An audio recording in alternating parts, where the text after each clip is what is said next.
Have you been to the toll? I hear a new shipment's just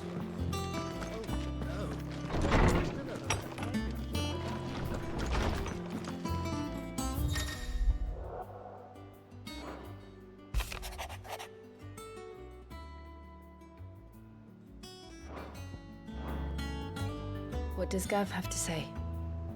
The Republican army is on the march, leaving Randalar in Hugo Kupka's charge. With him and his men occupied with the defense of the capital, they're less likely to trouble us. Good news, then. It's more than that. This is our chance, the one we've been waiting for.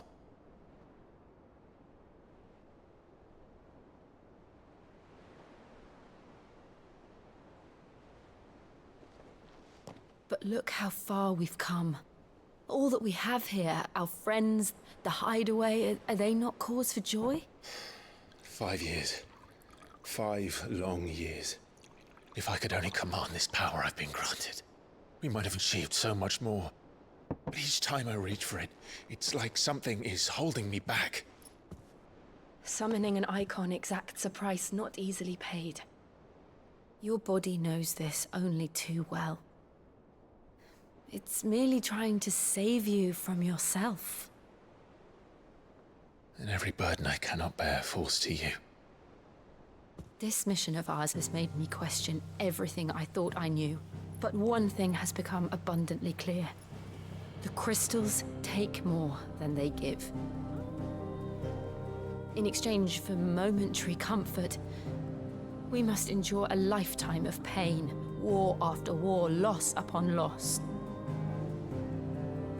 And now? Now they rob us of our very homes, leaving naught but dust and ash.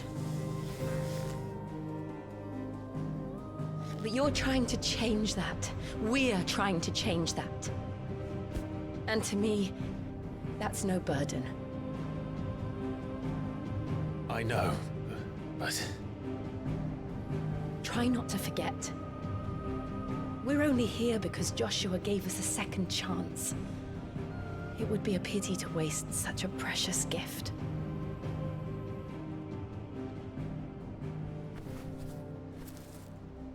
He did. He was there. It wasn't an illusion. I heard him call out to Ultima.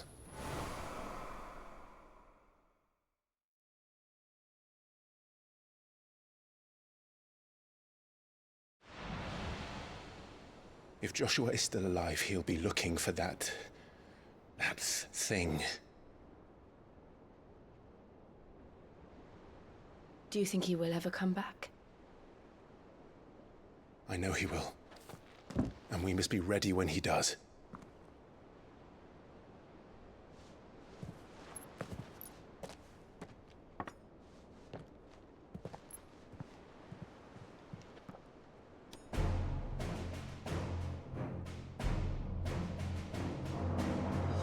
To a world without mother crystals. To Sid.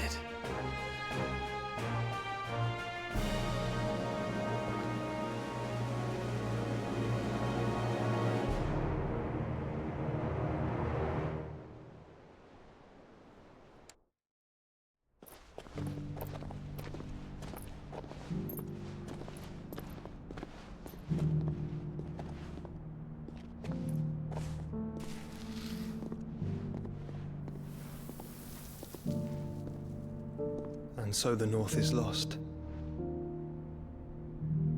I knew that the Blight spread ever more swiftly, Your Grace. But this is far, far worse than any could have imagined. It is only a matter of time before the twins are no more.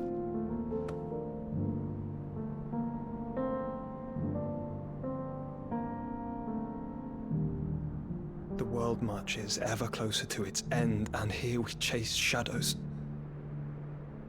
Tell me, brother, are our efforts in vain?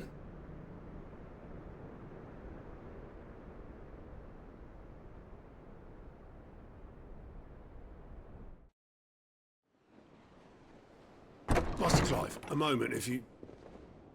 My apologies. I didn't mean to intrude. Not at all.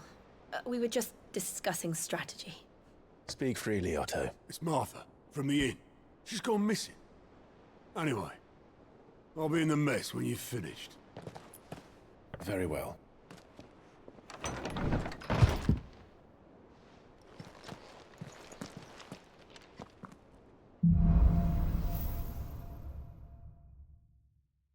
What would make Martha leave the rest?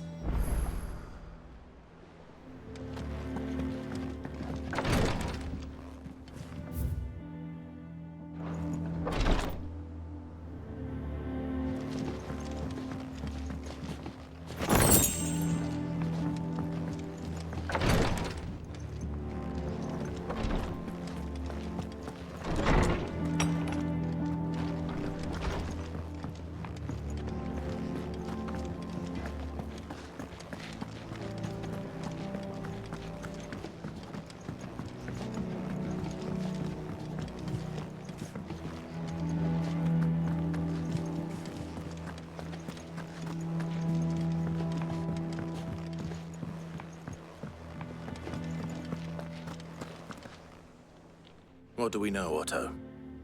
Some lads from the Imperial garrison in Rosaria started a fight over at Martha's Rest. Blood was spilled, bones were broken. The usual. But somewhere in the middle of it all, Martha vanished without a word to anyone. And that ain't like her, Clive. Something's not right. You think this was planned? Course it bloody was. Ever since Eastpool, the Empire's been tightening its grip round the Duchy's balls. They've strung up everyone who's ever set eyes on a runaway, claiming they're traitors to the Holy Throne, conspiring to restore the House of Rosfield to power. And now it sounds like the bastards have turned their attentions to the pallbearers meek enough to stay put. Naturally, old Martha could see the way the wind was blowing, complained that it was getting harder and harder to take bearers in. And now she's missing. If she's fallen into the hands of the Empire, we could be next. Couple of curse breakers are already on their way to the inn. They should help speed up the search. But if this is as bad as I think it is, you might end up having to save their asses and all. Don't worry, Otto. I'll make sure everyone gets home safe.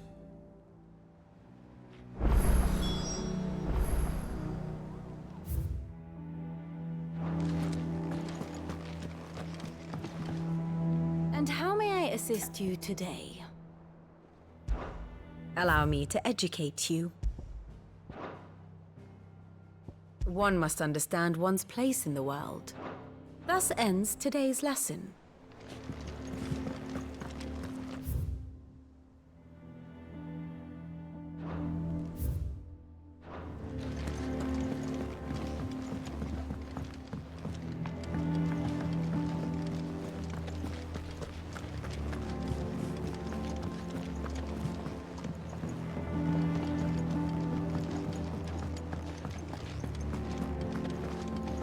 Have we any more knuckle?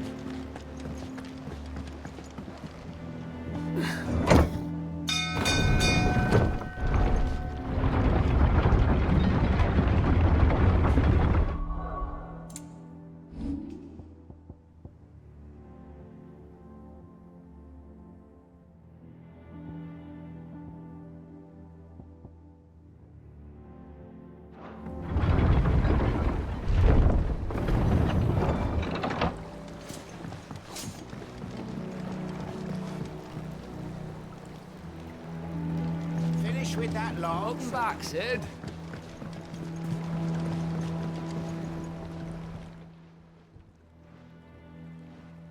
Damn blighted bilge. Is everything all right? Aside from the holes in my hull, everything's roses. The lake water doesn't agree with it, then? That's one way of putting it. And unless you got some grand scheme to suck the black from the lake like we do in the atrium, that slurry will keep eating away at the timber like young Tech does our lemon tarts. Suppose a coat of pitch might stave off the rot for a moon or so, assuming we had any pitch, which we don't. Not any bloody more. Doubt the old tub's got more than a dozen runs left in him. Of course, Obolus. Your skiff is our only means of reaching the mainland. Without it, we'd be lost. Well, I'm glad someone round here sees it that way. To make pitch, you need pitch trees. But in case you haven't noticed, live trees are one of the 1,000 things sorely lacking in the Deadlands. Now, I'm not so unkind as to ask you to fell a faraway forest and lug the logs back here to the mere, which is why we'll be needing a suitable alternative. And it just so happens I once heard the thorny pitchers of Curltail Falls cover themselves in a sticky wax to trap birds and beetles and whatnot. Might be enough to tide me over. Sounds easier than felling a faraway forest. That's for certain.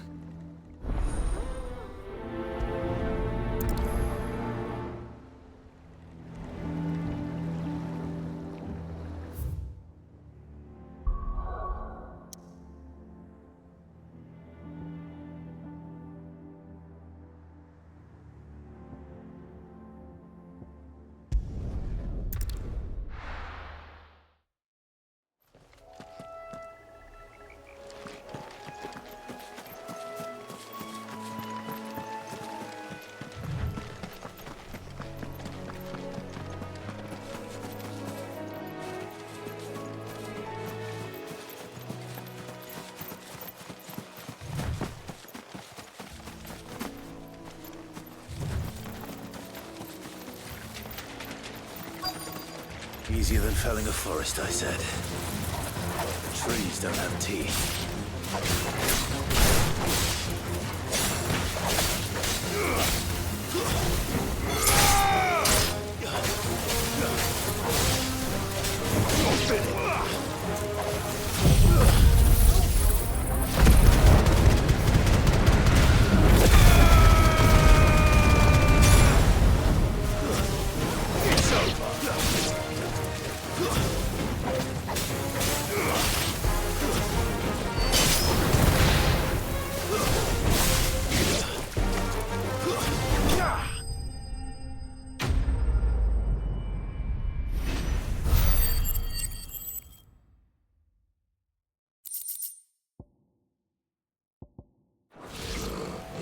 Can't imagine Obolus needing any more than this. Time to head home.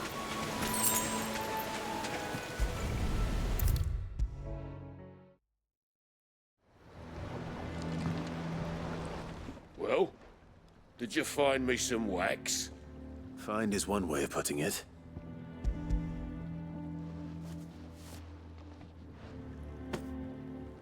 Ugh!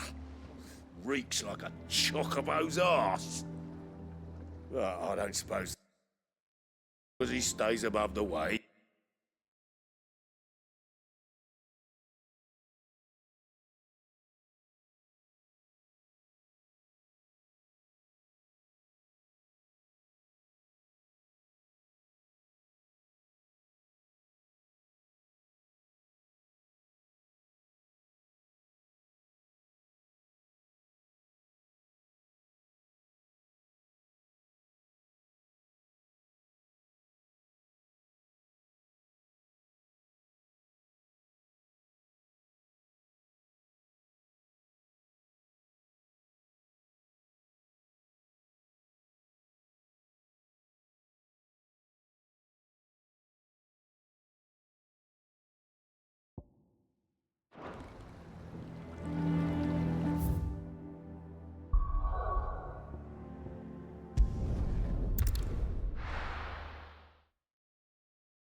What happened here? Come on. We need to find the others. We're best off staying where we are for now, I reckon. Let's get you to physical. Sid? What said you'd be coming? I trust you don't mind. Also thought you might need some help. And it appears he was right. You, could say that, yes. They're saying the Imperials ascended like a storm. No one was spared their fury. Martha tried to step in and calm things down, but all our efforts got her were a pair of iron shackles and a hard march. Any idea where? Judging by their tracks, they headed towards Sorrowwise Bay. To the Abbey, sheltering Martha's bearers. The bastards. Jill and I will go after them. You take care of the people here. We will. But, before you go, one of the locals heard something. He said the soldiers were talking about a culling. I don't know how big this is, but it doesn't sound good. Be careful out there, Sid. You do the same.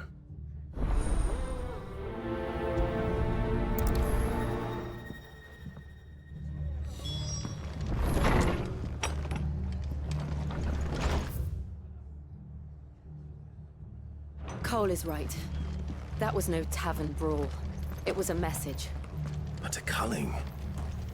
Bearers are the property of the Empire. The garrison wouldn't have the authority to act alone. The orders would have had to have come from higher up. Anything catch your eye?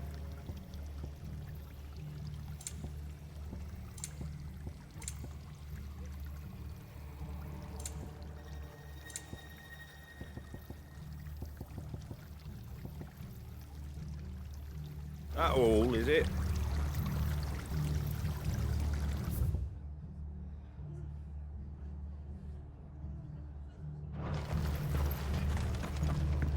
Oi, look sharp!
Look.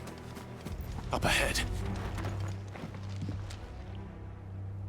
Martha, are you hurt? Don't worry about me. It's them at the Abbey who need you. You have to do something. Tell us what happened. What happened? The damn Black Shields, that's what happened. The Black Shields? The bastards caught wind. The abbot and I were helping bearers. They were gonna hang us both. When the sick rose from their beds. Poor souls turned on the Imperials. Distracted them long enough for me to get away. Then they may still be alive. Martha, do you think you can make it back to the inn? Cole is there with the other curse breakers. I think so. Thank you, Clive.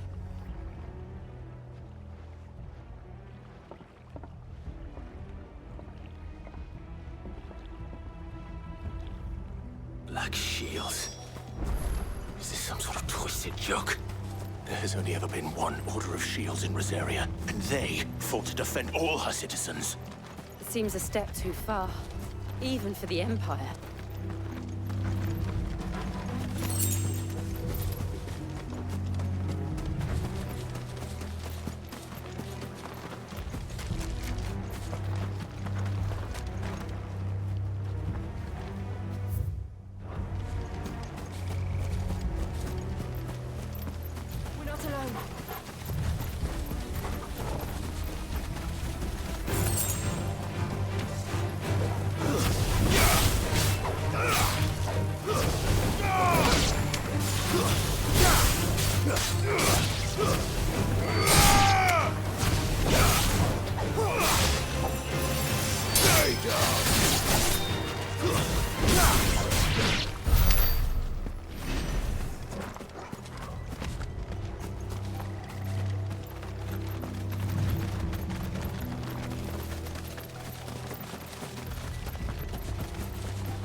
Are we too late?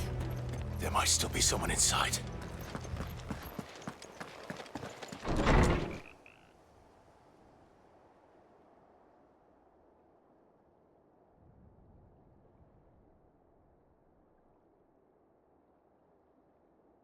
No. Damn it. I thought you lot were all spent. Murderers. They drove the bearers to this. Wait. These two aren't turned. That bitch of an innkeeper must have sent them. Colluding with the enemies of the Empire is a serious offense. And for their crimes shall they be punished. Such is the law. To dwell in darkness that we may purge the night and welcome lasting dawn. On these our swords we swear. How dare you speak those words? Have you no honor? Clive. This won't take long.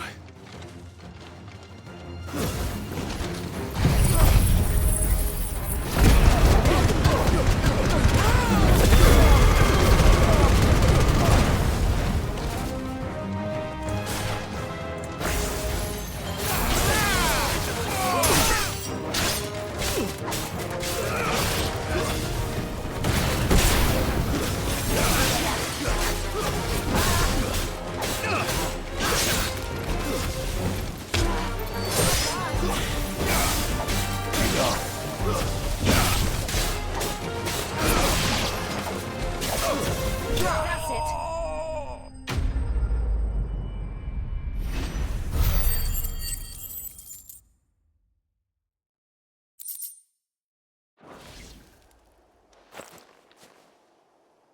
Is that all of them? I think so.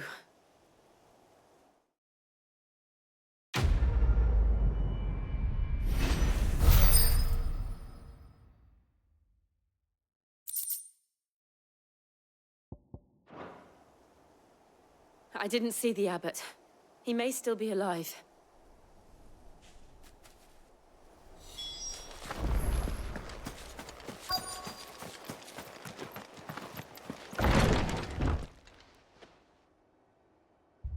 Found her.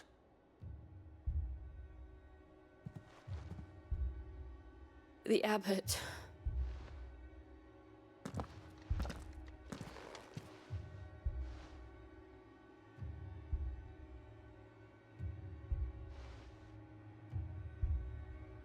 The bearers died protecting him. Calling upon what little magic they had left in their bodies. Clive. He's breathing.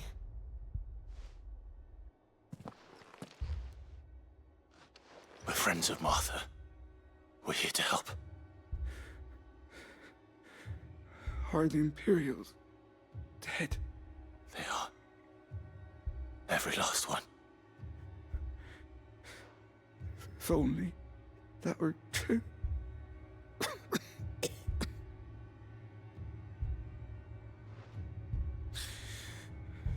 The Black Shields will return. The cullings will continue. Rosaria will never be saved unless we save her. Tell Matt to beg his aid and tell her this wasn't her fault. I shall. Sid, where are you? Sid! In here! We found a survivor! Clive. He's gone.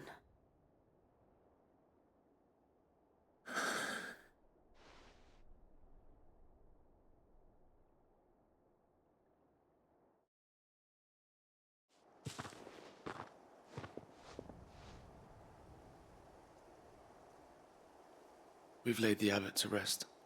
But the bearers... they didn't need to die like this. No, they didn't. But it was their choice. They knew the fate that awaited them and chose to meet it on their terms, fighting for those who fought for them. Martha said they rose from their beds, threw themselves at the Imperials so she and the abbot could escape. I've gathered the bearers' remains. We should consign them to the tide.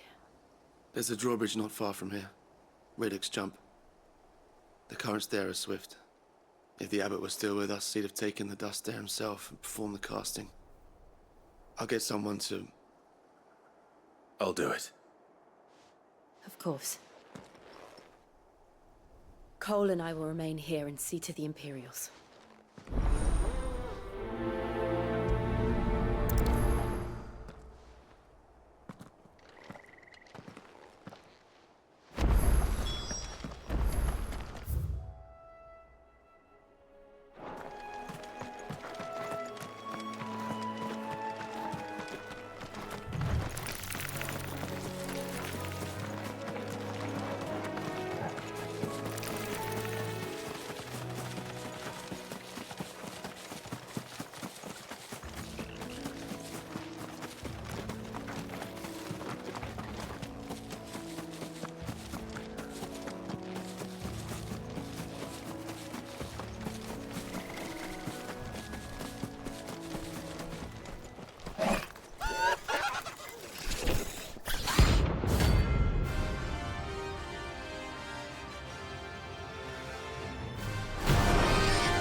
Spotted us, Torgal? What am I saying? Of course it has. It's a floating eyeball.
You didn't see that coming.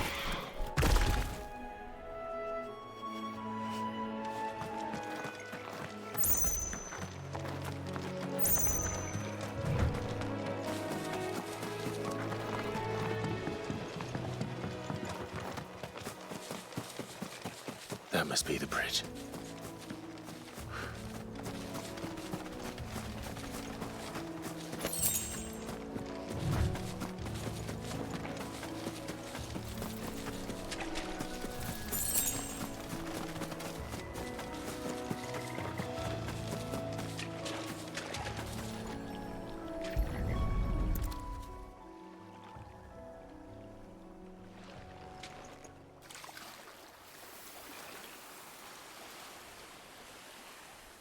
So shall the waters cleanse thee of thy burden, and bear it out to sea.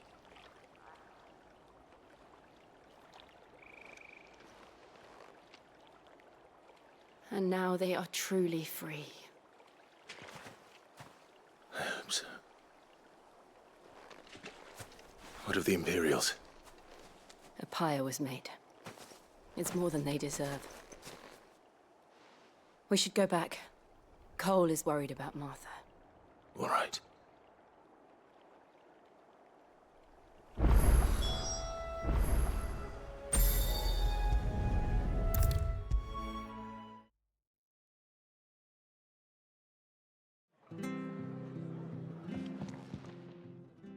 No one survived then?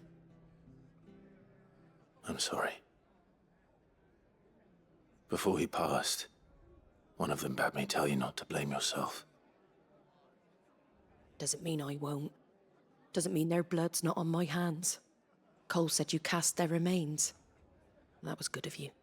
But it should have been me. This was all my fault. How? You couldn't have known. But I did. And I turned a deaf ear to the warnings like the fool I am. The rumours started moons ago. Of black-clad devils descending on villages in the dead of night to slit the throats of sleeping bearers. But I assumed it was all just nonsense concocted by the Empire. Nothing but a ghost story meant to make folk think twice about lending a hand to a fugitive bearer. And in ordinary times you would have been right.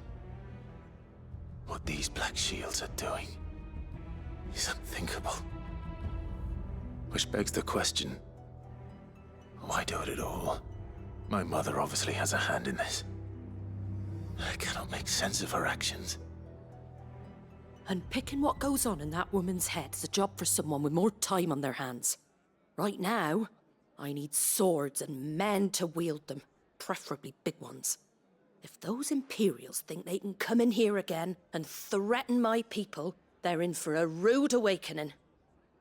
Oh, before I forget, a Stolas from Otto landed just before you arrived. He asked me to tell you that Gav has returned. Then we must as well. Will you be all right here, Martha? We can stay longer if you wish. No need. I'll be ready should the Imperials come calling. Though I wouldn't turn my nose up if you were to lend me a pair of them strapping young curse breakers.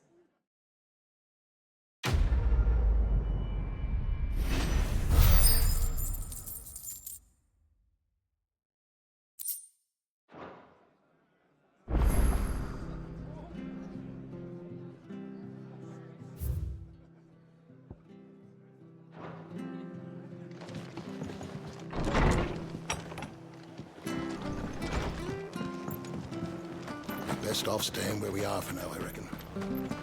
Try not to move, guys. Slowly make it. Oi! You handy with that sword of yours? Course you are. Bet you're a bloody marvel with the thing. Now, question is, are you willing to use it or not? 'Cause a flock of noble chocobos are in need of help. Chocobos? You heard me right. Wild birds? Hmm? The big ones? And not just any chocobos at that. Whiteheart and her flock are the bravest birds you ever did see. Chocobos? It's true. Why, they saved me from a gang of footpads only yesterday. Nasty lot they were too. And now they're back, looking to settle the score. Oh, go on then. Don't just stand there. Go and help them. All right. There's a good lad. Where can I find these chocobos? I saw him cut across the way over yonder. The rotten scoundrels were driving the poor things towards the old dock. It's a dead end, that is. You save Whiteheart and her flock, you hear me? There ain't a pluckier bird in all the world. She's a hero to us locals. And don't worry, you'll know her when you see her right enough. I'm sure I will. And good luck to you. And give those no-good bastards a hiding from me.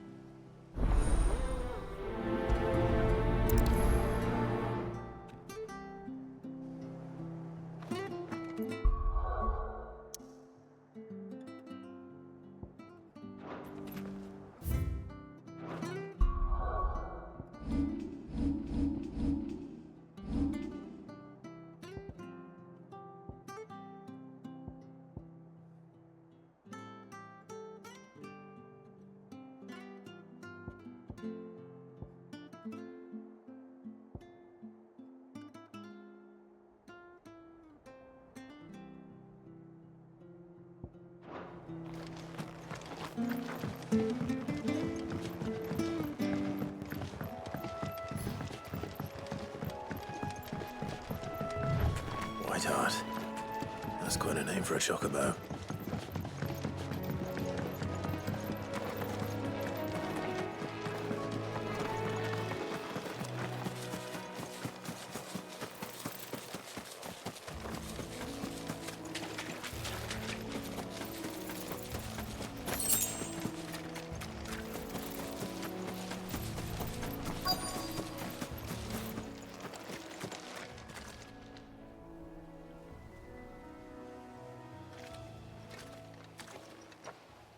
A white feather. I thought Ambrosia was one of a kind. Speaking of brave birds. Looks like they went that way.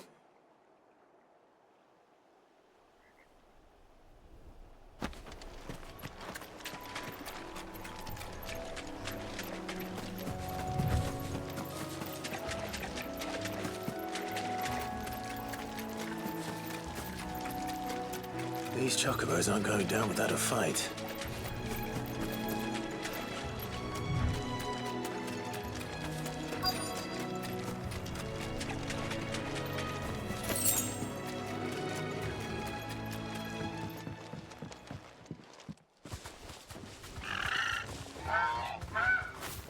We got you cornered, Feathers.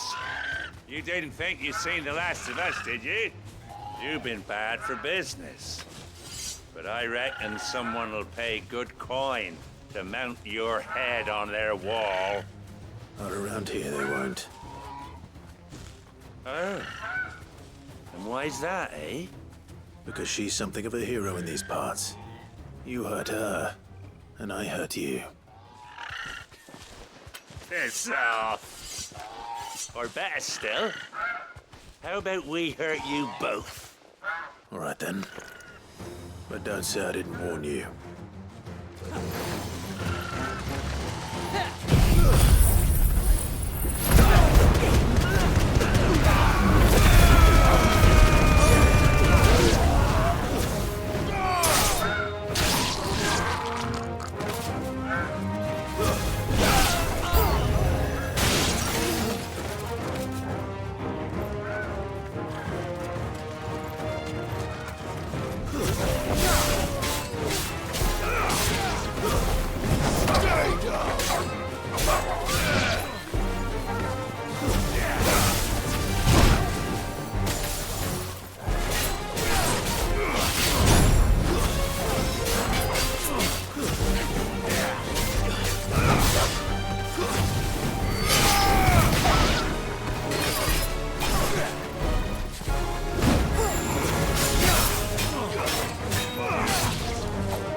You're safe now.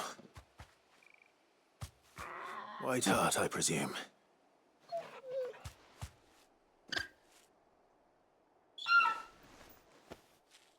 Do you know her, boy?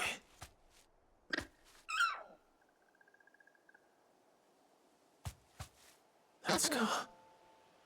It couldn't be.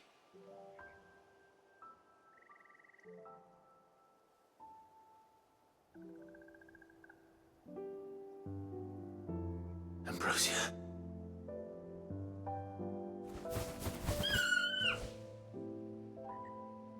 It is you. You survived.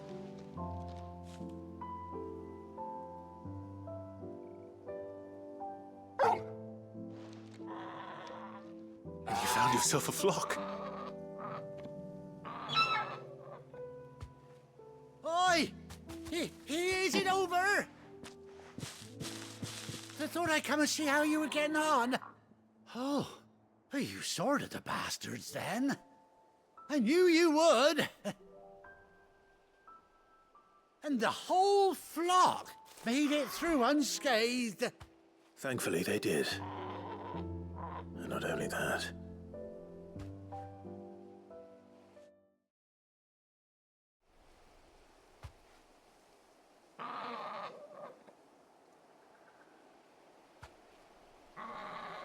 Well, I'll be.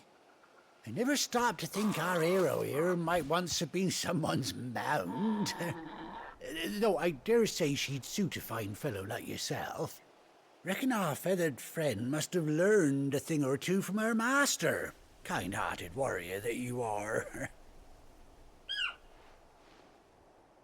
Bird like her would have cost a princely sum. You born a lord or something? Well, Oh, no, sorry. I didn't mean to pry. Don't matter who you are. You done right by me. What is it, girl? She wants her master back, I reckon.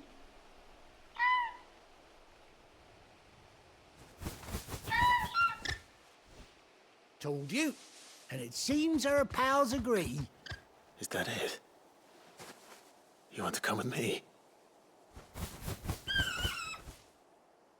Well, bugger me if this ain't a heartwarming sight. The lads down the stables will be hearing about this tonight. Oh, stay right where you are.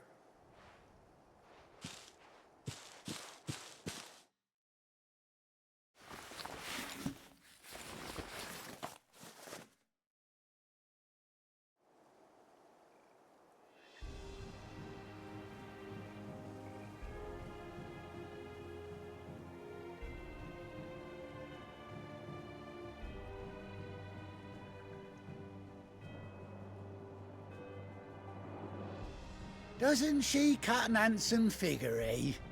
She does indeed. How much do I owe you? A few scraps of leather's the very least I owe old White Hart. Oh, I'll be sad to see her go, of course. But she's earned her right to happiness and more besides. Don't you worry, we'll get along just fine without her. You hear that, White Hart? You've earned yourself some time off. You have fun traveling with your master now.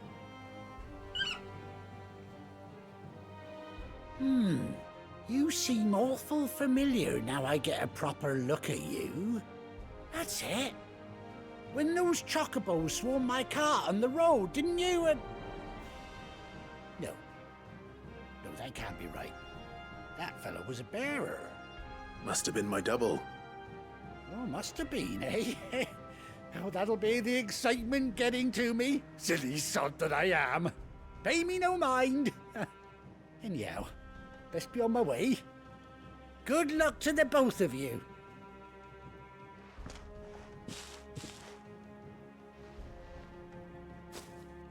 You take care of your flock for now. I'll call you when I need you.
Where's Gav?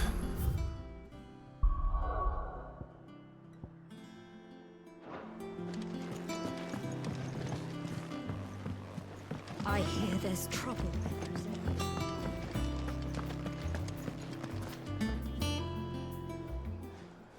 Ah, Clive! How I've missed that scowl. Where's my report? What, no kind words for your old pal Gav? If it's kind words you're after, you're fishing in the wrong barrel. Now sit down, you fool.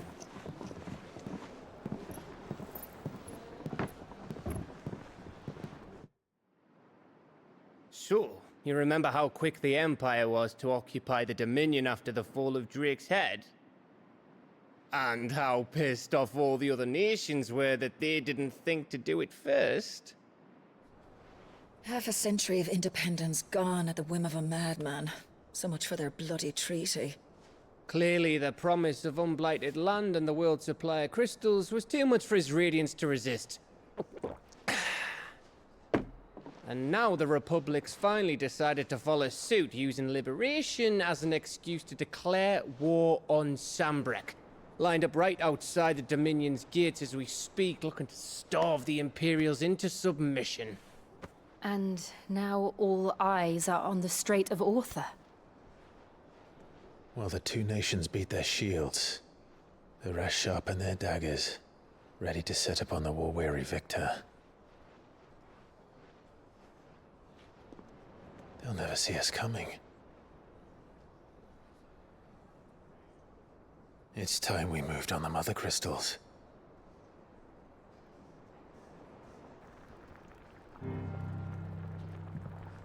Four Mother Crystals remain in Storm and Ash. Drake's Breath near Ironhome. Drake's Fang in Dhalmekia.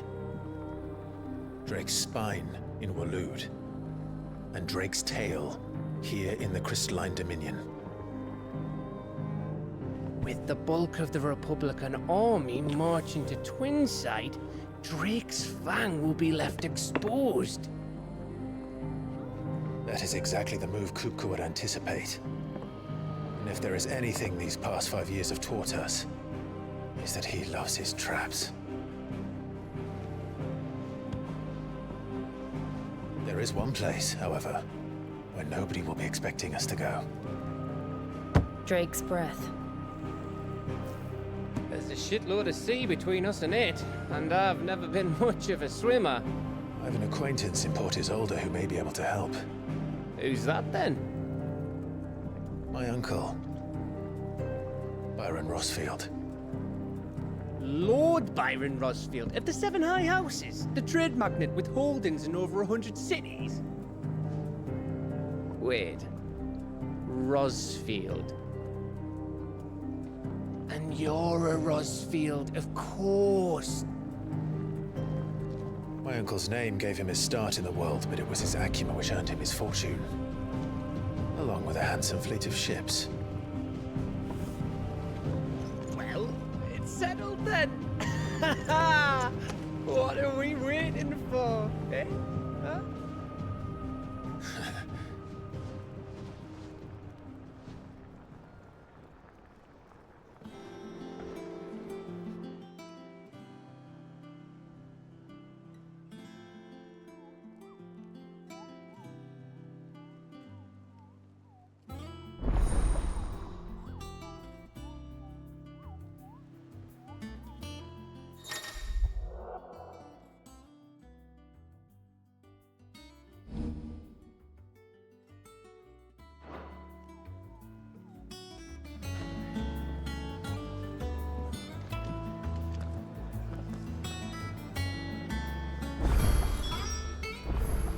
What are we waiting for, indeed?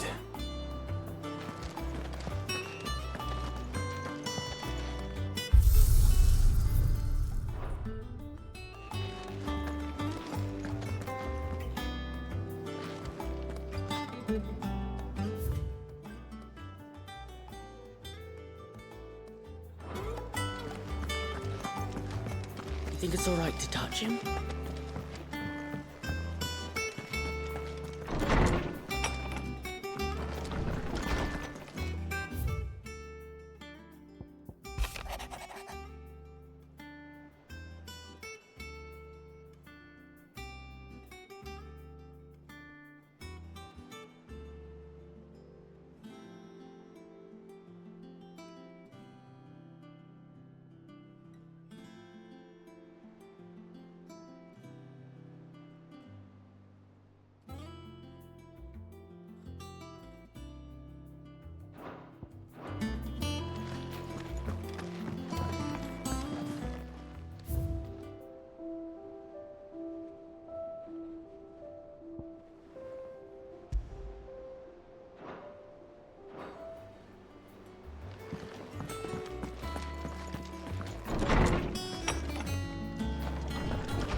I hear there's trouble in Rosaire.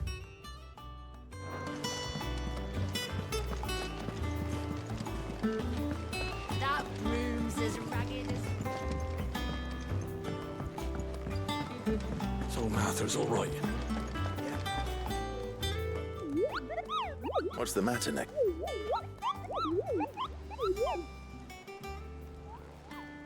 The hunt board? It's where the Cursebreakers post sightings of particularly fearsome beasts.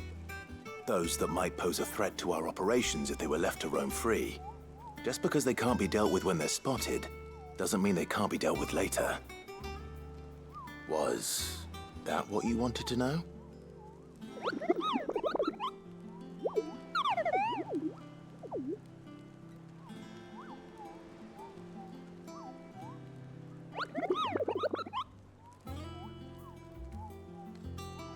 Right. Well, leaving your mightiness aside for the moment, the people of Alastia are going through a lot already. What with the Blight and the war. The last thing they need is ungodly fiends terrorizing them on top of everything else. So if the Cursebreakers are too busy to help, then perhaps I can. Or at least I can try.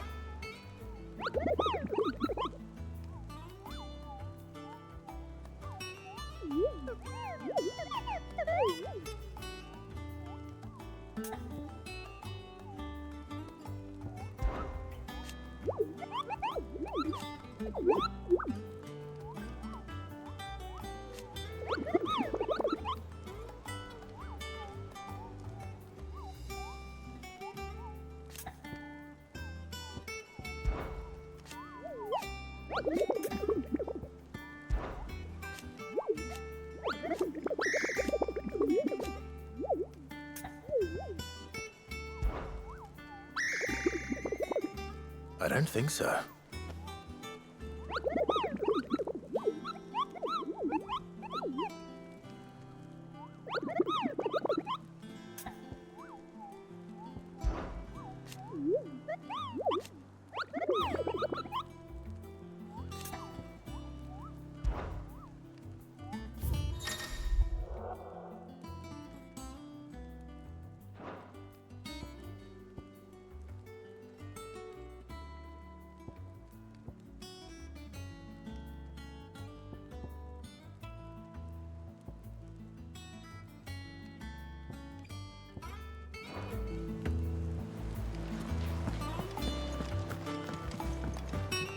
Ah, my favorite pupil.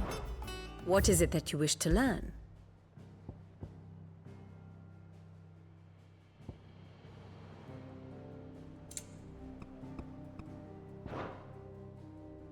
Here you are.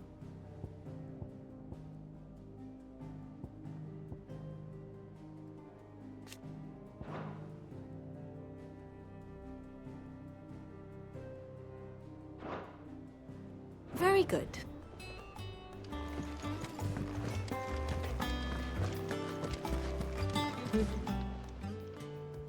Oh, Clive! Welcome. The patron's whisper. Does that mean... Oh, no, that's still me. It's just Karen has her toll, Blackthorn has his hammer. I thought a new name might liven things up. I still catalogue every item that arrives, in addition to setting aside those tokens of appreciation the sender has specified are to be presented to you personally. Would you like to see if we have any? Business is busy.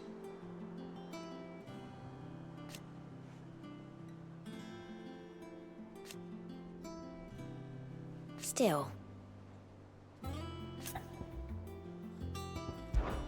Words are immortal.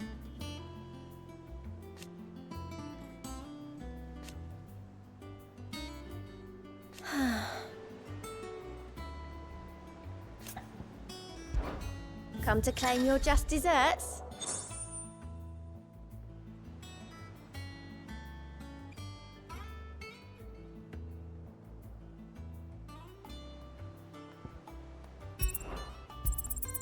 You earned this.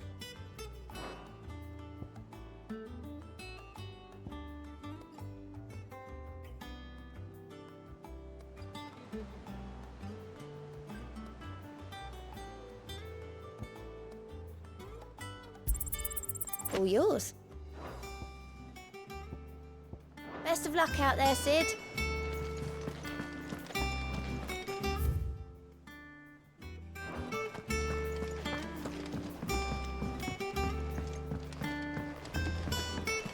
That groom's as ragged as...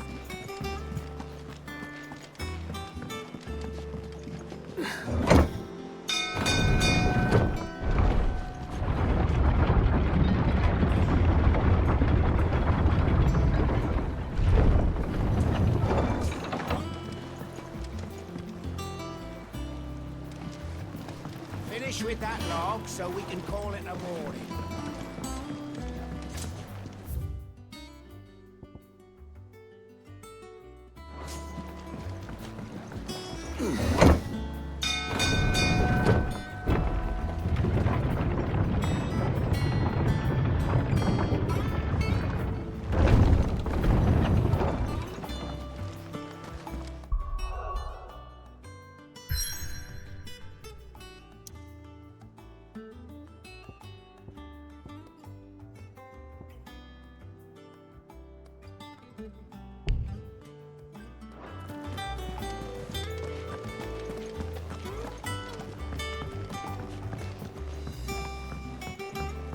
So Martha's all right.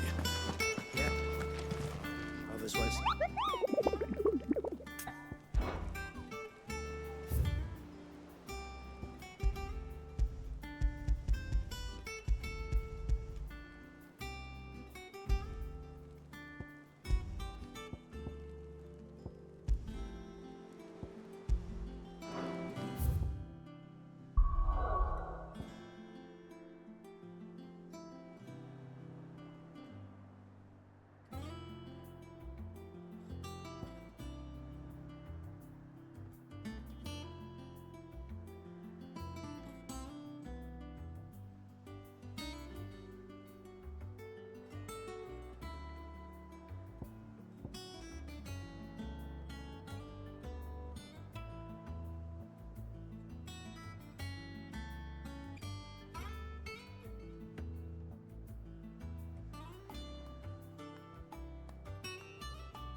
be long now, Martel.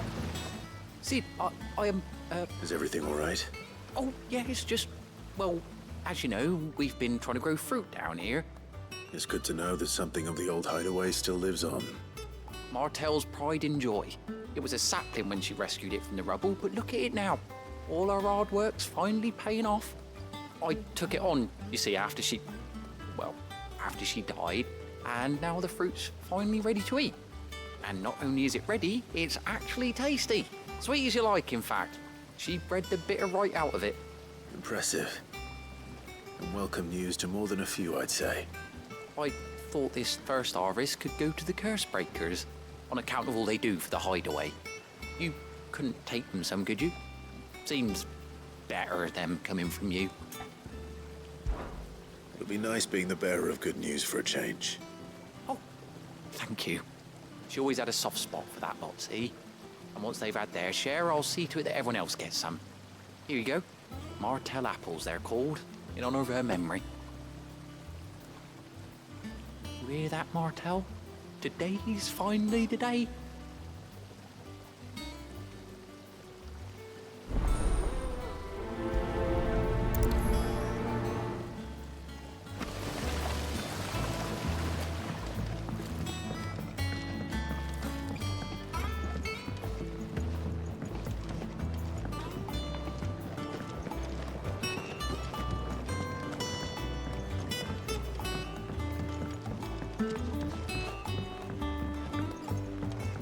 Did you come through the forge today?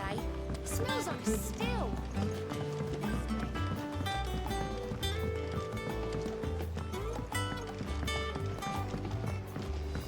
And you say Sid built this place?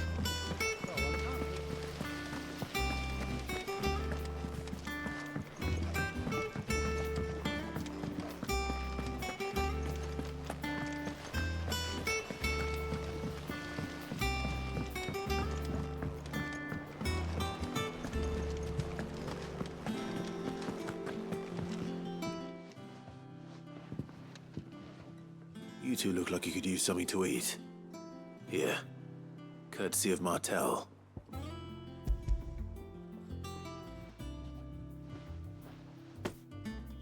Martel. Now, where have I heard that name before? Weren't she the girl from the Furrows? Course she was.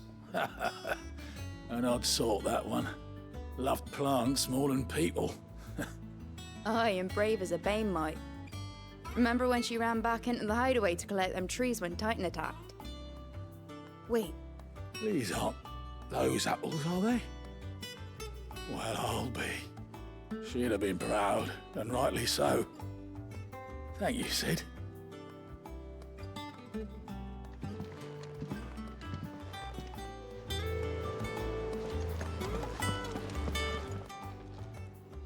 A gift from the backyard. For your service.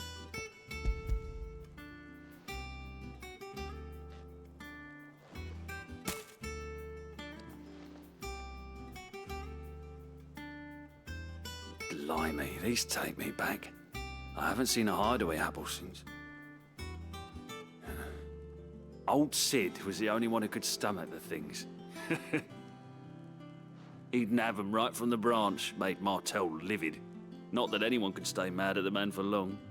That sounds like the Sid I knew, all right. Planning on keeping that lot to yourselves, were you? Hang on. These aren't Martels, are they? I'm glad to see someone carried on what she started. Can't have been easy, not in the Deadlands. Reckon she'd be happy knowing all her hard work didn't go to waste. Clive, tell the lad down in the backyard to run some over for me, will you? Not so much as a thank you. Well, I've got some manners at least. Thanks, Sid. You can leave the basket with me. I'll see that the others get their share. Oh, and give our compliments to the gardener, won't you? That was the last of the apples. I should head to the backyard and pass along everyone's rocker.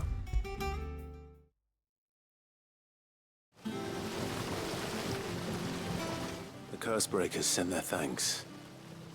And their compliments. They were clearly very fond of Martell. They remembered her. After all these years. I suppose she was very kind, even to a tongue-tied lummox like me. You were one of the good ones, Martell. Why did you have to die? She put everything into her work. She wasn't going to rest until we had fruit sweet enough to enjoy. And now we do. When she died, I named a sapling after her. And now it's a full-grown tree. Martell lives on through the fruit it bears. And through you. Her dream would have died with her, had you not kept it alive. That's something to be proud of. I didn't do anything really, but thank you. You're kinder to me than I deserve. By the way, Otto's expecting some of your crop. And I wouldn't mind some of it either, if that's not too much to ask. Of course not. I'll see that you're both well provided for. They like your fruit, Martell. Isn't that wonderful? I'd say it's about time we planted you some siblings, don't you think?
It's not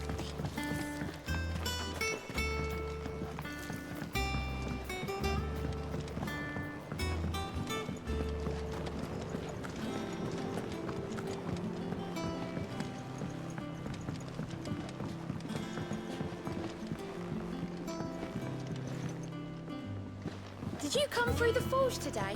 It smells like steel.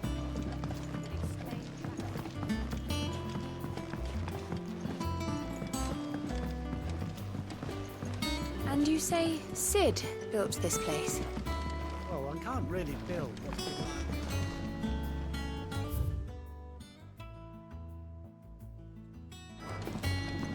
Perhaps they're old enough for the sins of Zemeckis.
It's all Mather's all right.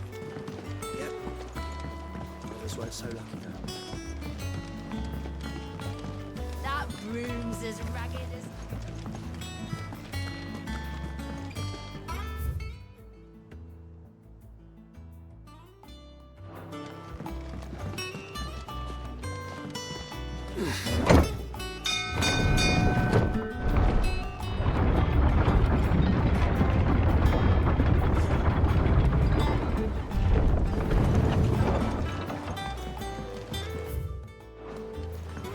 Finish with that lot.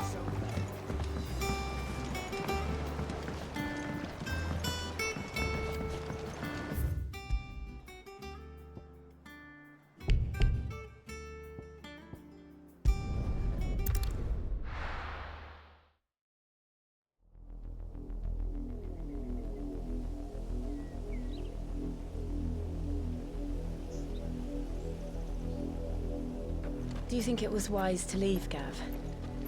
He didn't seem pleased. I needed his eyes and nose in Dhalmekia. I'm not about to let Kupka take us unawares. Besides, he has a knack for that sort of thing. That he does. And wasn't it Sid who said that matters such as these are best left to dominance? Especially should one of his beloved opportunities to grow and change present itself.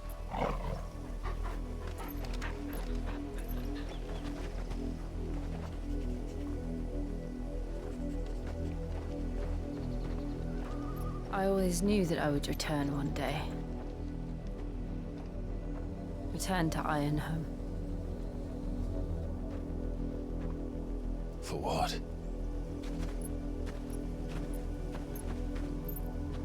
After learning the truth, you were given the chance to face your past.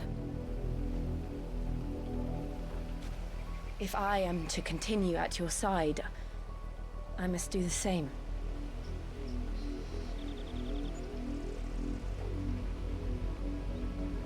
We will face it together then. To the end.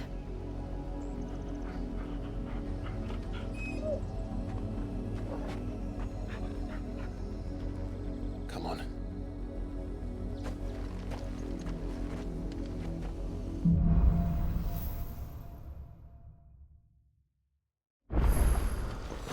How far do you think your mother's reach extends?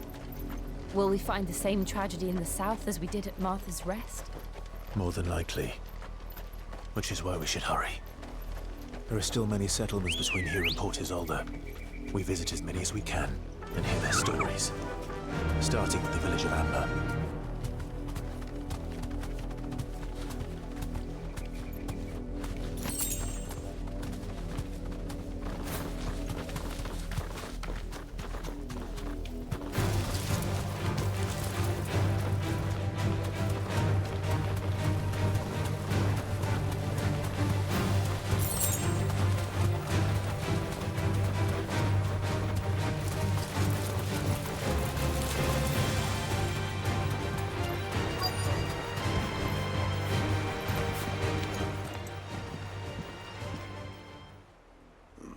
Mockery of justice is what it is. Lord Elwyn would never have stood for this. Quiet, you! Thought they were loyalists. Jill, look.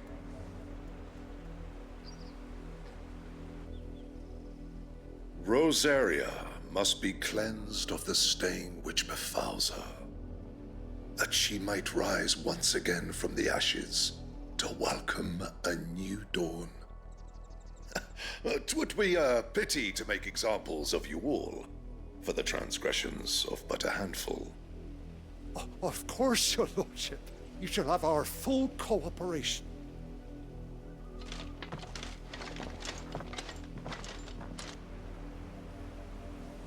What business could the Black Shields have in a village this small? There's barely room to hide a bearer. Then they must be here for something else. You fancy dancing a gallows jig like the miller's son? I ain't got much, but what's mine is yours, for a price.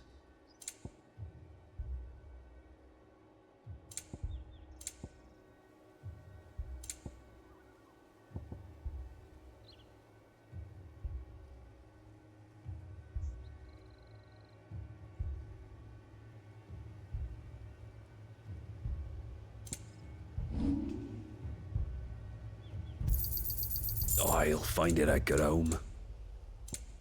I suppose we won't be seeing you again?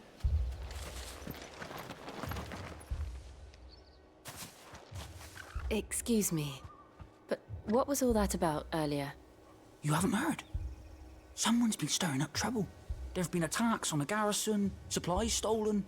They even say a Black Shield was murdered.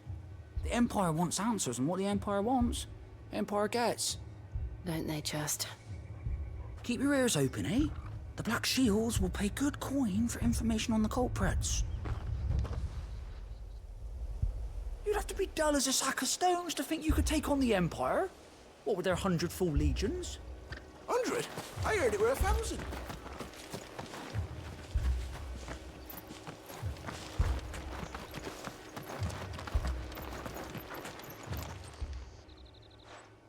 You seen him, didn't you? I'm sorry.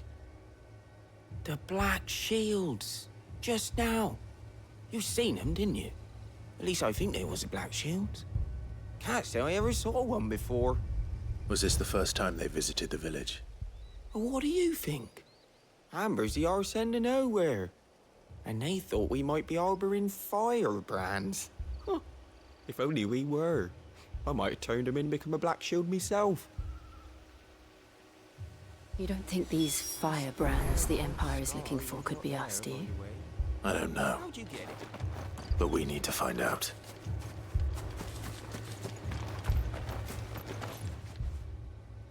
Greetings, friend. We are travelers. I know that. What do you want?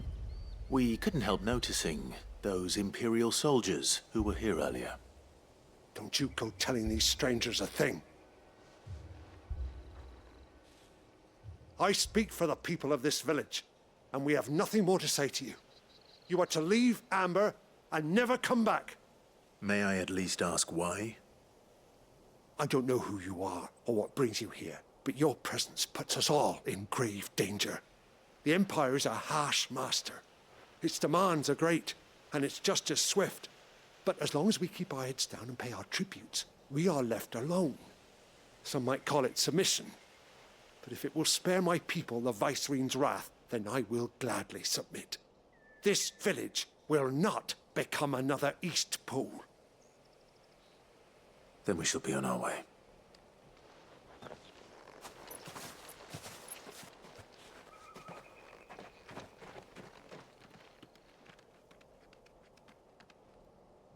These people live with a knife to their throats. In the mistaken belief that if they cooperate, my mother will show them mercy. Obedience bought with fear. Are you all right? Sorry, It's nothing. We still don't know who the Black Shields are looking for. Well, whoever they are, the Imperials deem them worth pursuing to the back of beyond. But other than Martha, who else in Rosari would have the courage to stand against the Empire? A new ally would certainly be welcome. Can we find them before the Imperials do? Perhaps the next village will yield more answers. Perhaps.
Good girl.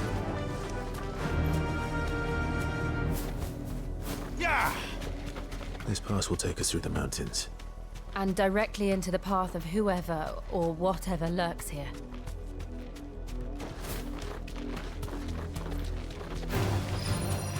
Ever since the Apollo tree, we've seen more and more of these echoes. What do you think is waking them? The mother crystals collapse? I have an idea. You're not going to like it.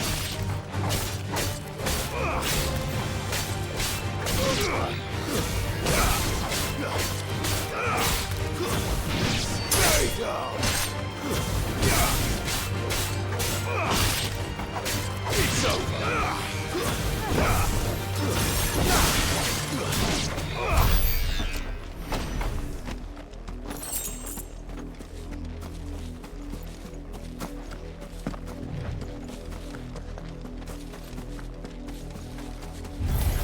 All right.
More of my mother's men.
Blood, Clive.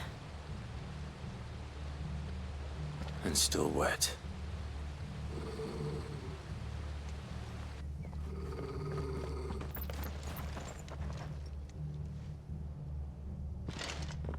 You were told to stay in your homes. The Black Shields. You know who we are. And still, you would bear your steel. Why then, we owe you our thanks. You have saved us the trouble of an interrogation. To dwell in darkness, that we may purge the night and welcome lasting dawn. On these, our swords we swear. Say that again. I'll show you a true shield Brazilian.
Tell me what I want and the end will be swift.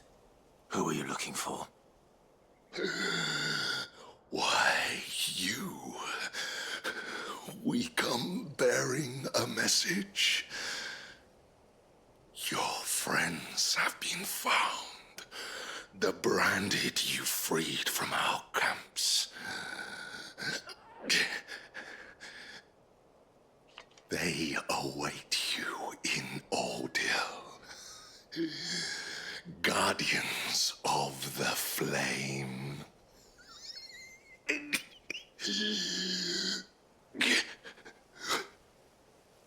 Those are Old Hill's gates. Then we hurry.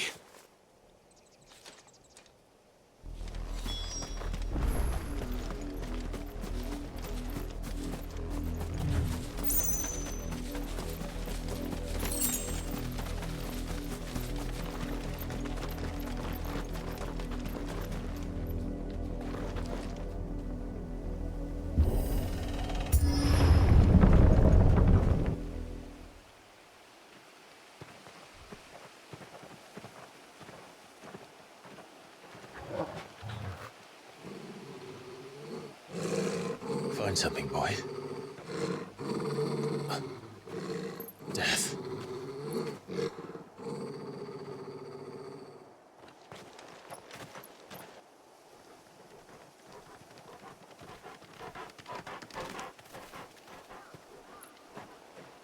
Oh, found her.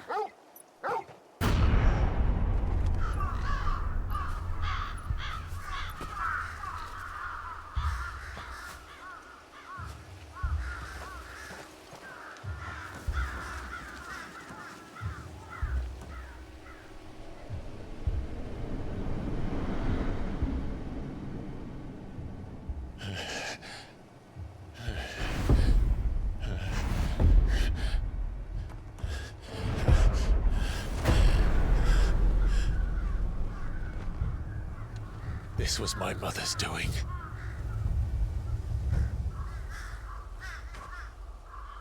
But why? Why would anyone? I don't know. I never truly understood her. But this... Oh, Clive.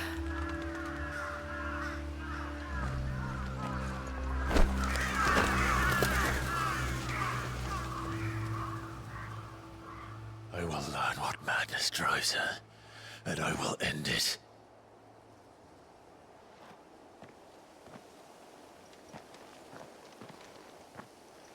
We should go. Yes.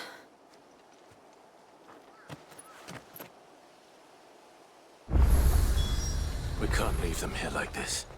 We won't. But if the Black Shields have made it this far south, they may already be in Port Isolde.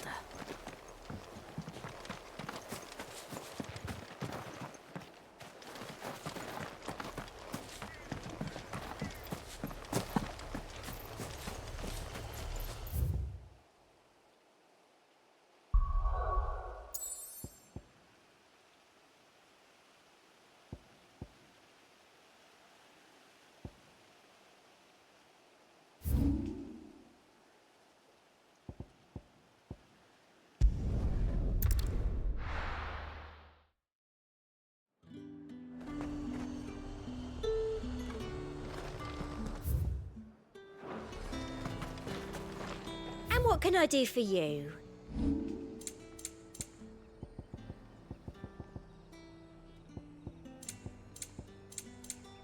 I'll be here if you need me. Keep them pilchards nice and chilled. Look at this place.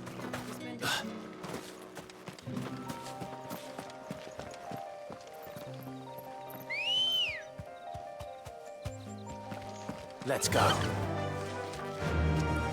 Fly, Ambrosia.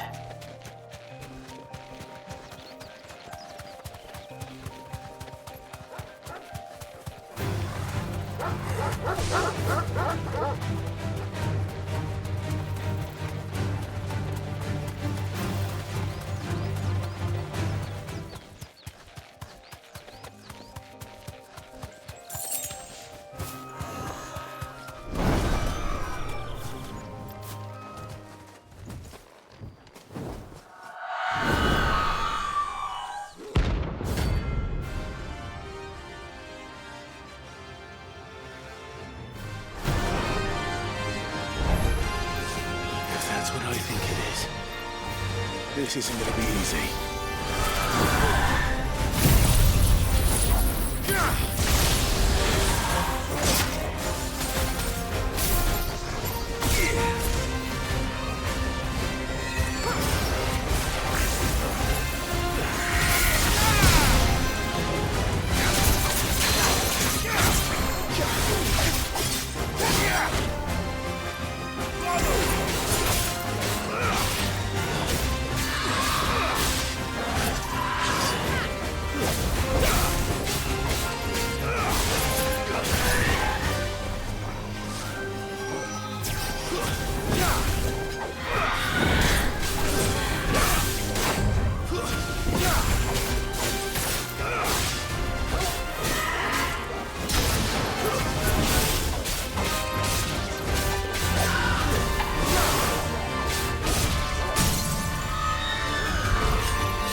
rest well.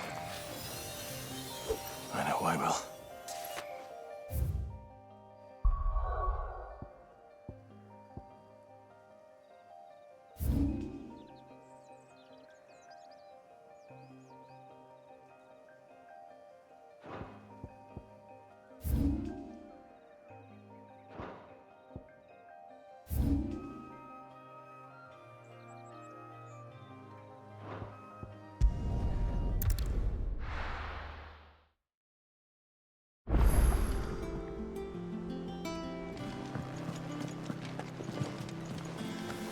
That broom's as ragged as...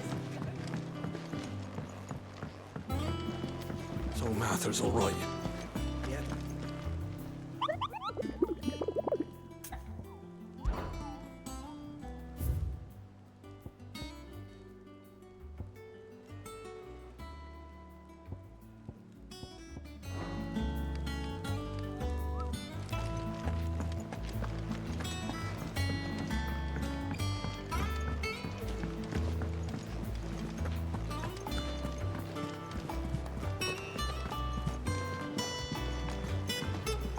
I hear there's trouble.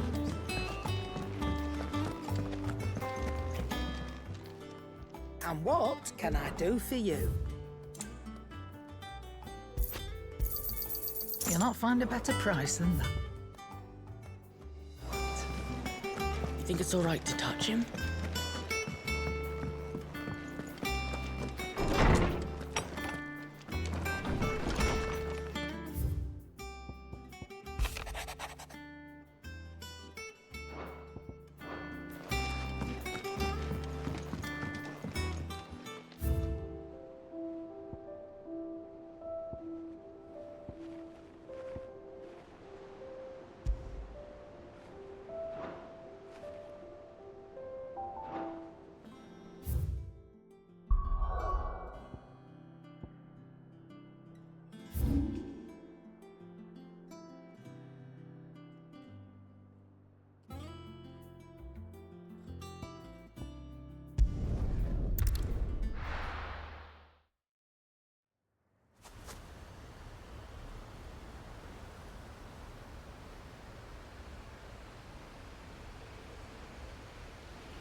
Come on.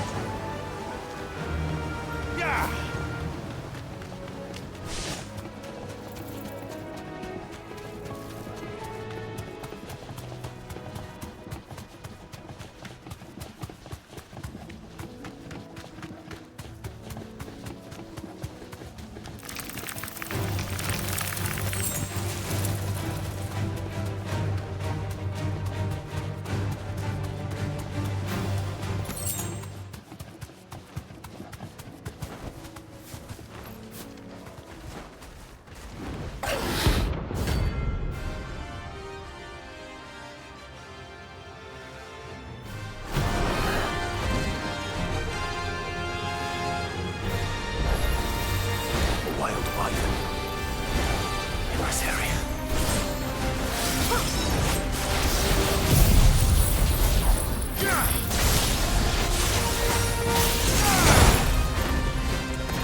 there aren't any more of them.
We're approaching Buick Bridge. Though I doubt the Empire would let us cross over to Rosalith.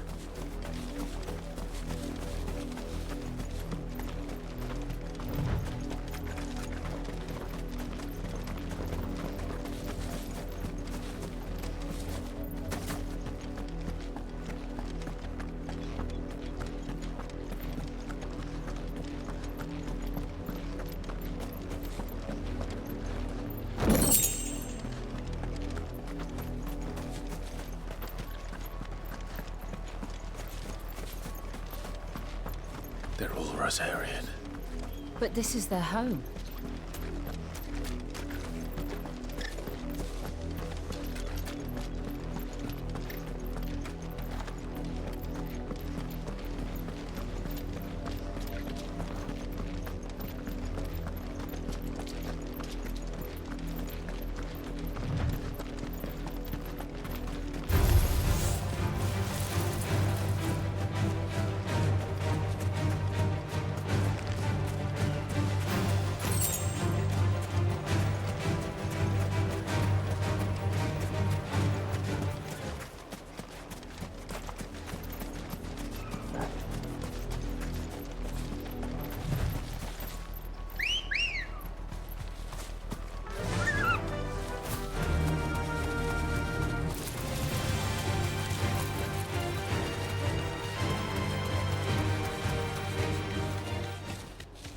The Lazarus. What happened to this place? My mother happened. The nobles who lived here didn't stand a chance. Let's hope my uncle fared better.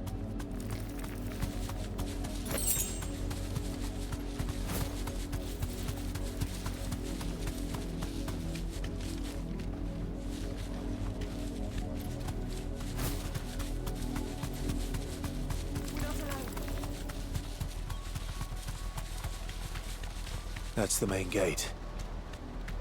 And it looks like we're not the only ones hoping to get in.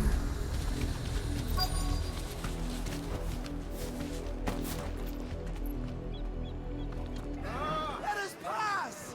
My children are starving! Have mercy!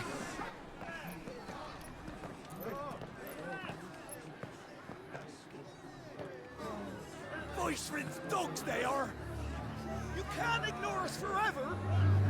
Let us in, or we'll die on your doorstep! Better out there than in here! No, Now, enough for fuck everything. off! Hang the chinless bastards! Those crystals belong to us all!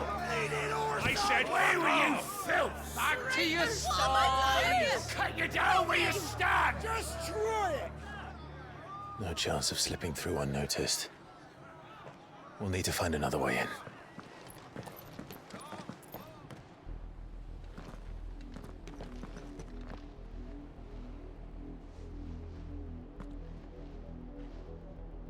I thought we might be able to reason with the guards. Or at least bribe them. I suspect everyone in that crowd thought the same. Was that the only way in? Officially, yes. Strictly speaking, no. My uncle once told me that the nobles had tunnels built, so that they could visit town without having to walk amongst the rabble. The Lazarus.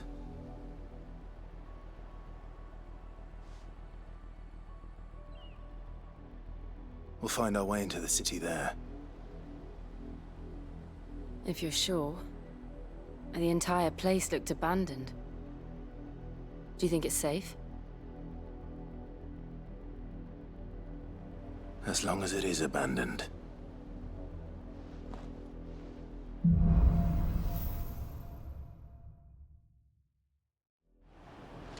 The good news is we haven't seen a single black shield since Old Hill. Maybe they found who they were looking for. Fly, Ambrosia.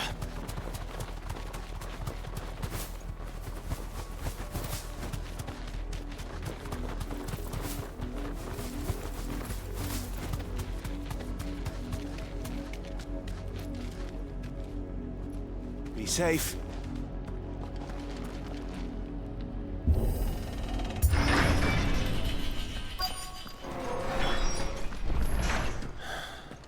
This is nothing like I remember it. How quickly a crown can lose its luster.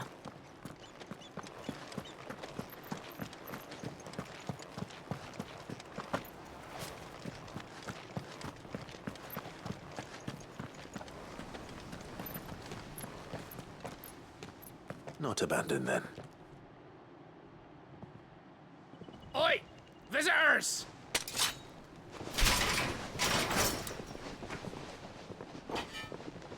Apologies. We'll show ourselves out.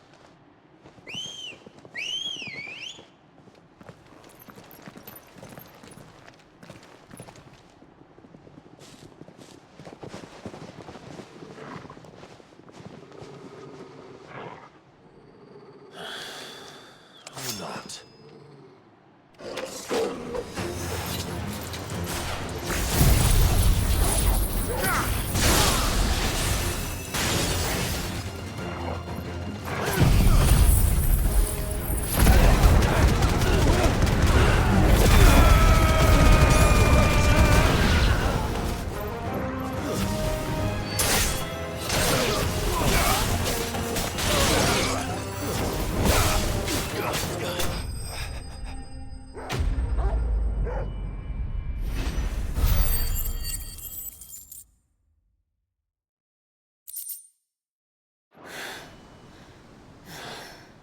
I've only ever seen one man fight like that.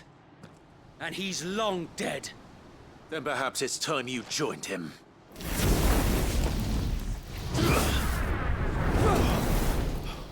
The blessing of the Phoenix. It can't be.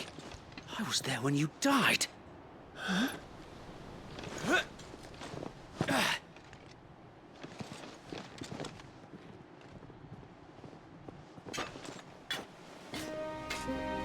Forgive me, my lord.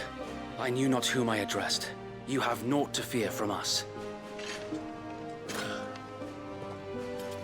Founder, it really is you. It is. So wait.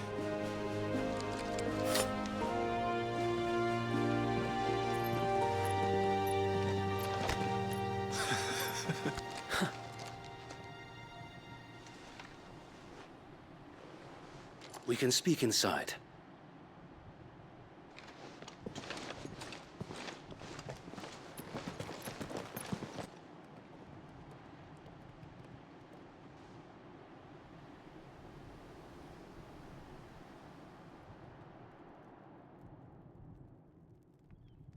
And those who wouldn't bend the knee?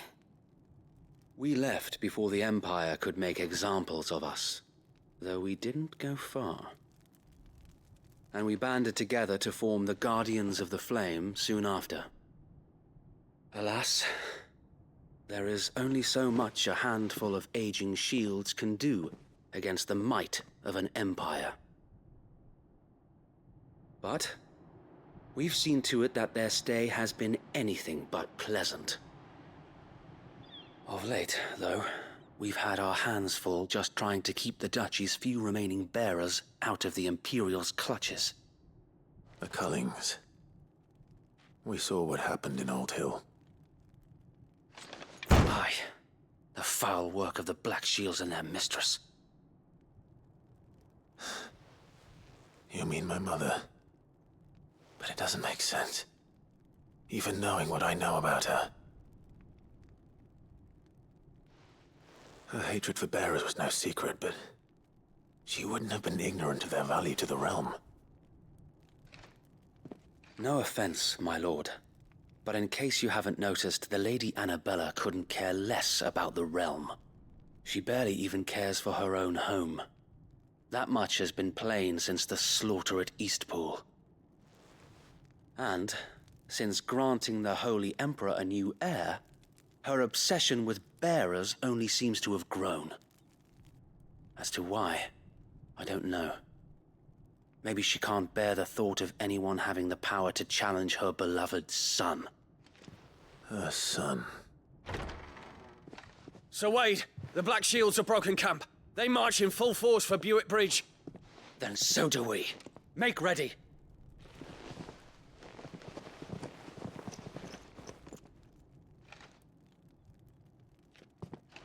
This is their main host. If we remove the head, perhaps we can prevent what happened at the docks from happening somewhere else. If I do nothing, then the blood of their next victims will be on my hands.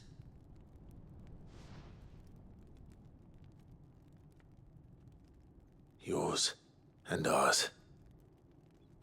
We too have witnessed the crimes these men who dare call themselves shields have committed in my mother's name. It cannot be allowed to continue.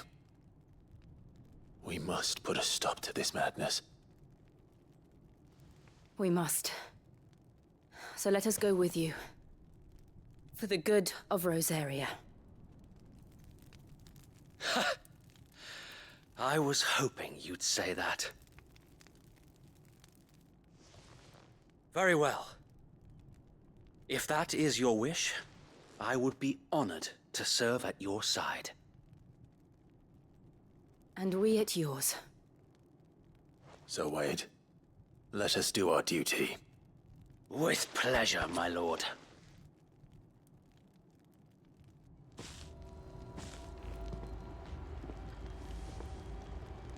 I imagine this endeavor will require more than just our wits. Then let's hope Sir Wade has a good quartermaster.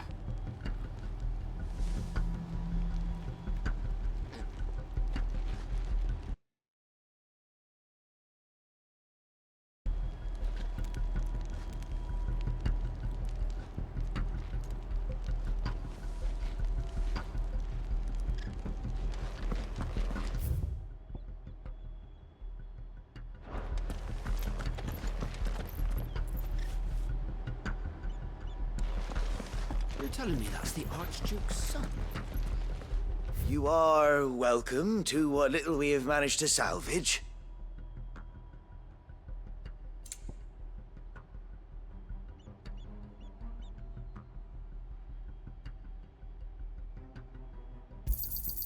Will that be all?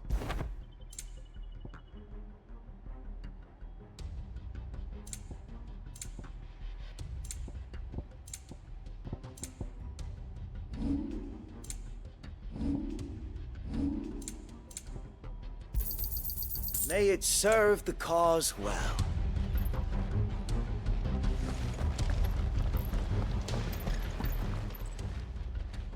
Tell us then, Sir Wade. What is your plan? Nothing fancy. You, Lady Jill and I make for Buick Bridge, and provoke the main host at their encampment. Sensing an opportunity to end the Guardians, the Black Shields will call for reinforcements, who will be met from the rear by parties of my brothers hidden throughout the surrounding hills. This will allow us to wage battle on the bridge without fear of being overwhelmed. While the Black Shields have an advantage in numbers, you see, they prefer to fight in small units, which we can use to our advantage. How small exactly? Small enough Now that I have you and Lady Jill for company. I doubt I could have done this on my own. But until we arrived, that was your plan. You haven't changed a bit. So Wade, the bearers from Alder have been laid to rest. Very good. Now make ready for battle. As you command.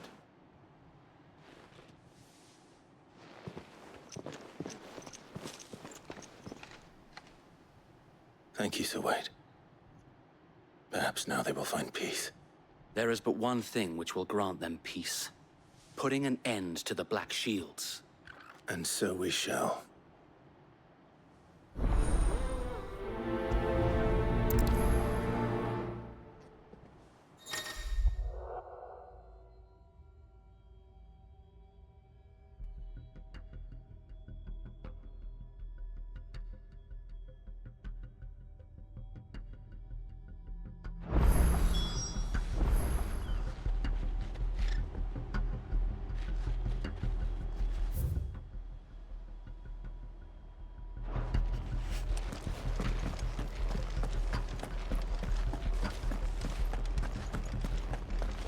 May the blessing of the Phoenix go with you. How long have you been pursuing the Black Shields? Since they burned their first village. We tracked down the bastards responsible and fed their corpses to Stillwind. Suffice to say, that got their attention. It's been a game of cat and mouse ever since.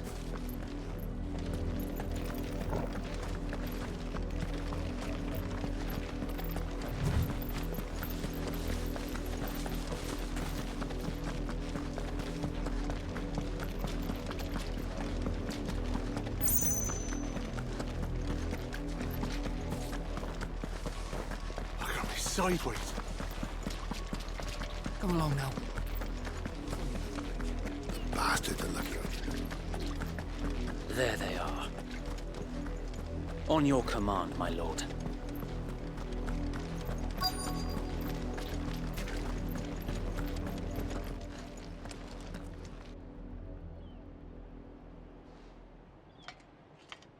What is it now? I told you! We bear a message for the Vicereine. From the Guardians of the Flame. Ha! You presume to tell us that a pair of filthy vagabonds, a woman and a dog, could guard aught against the might of the Black Shields? Then come! Die along with your flame! For Azaria! For Azaria! Your petty revolution ends here. On these our swords we swear. All right!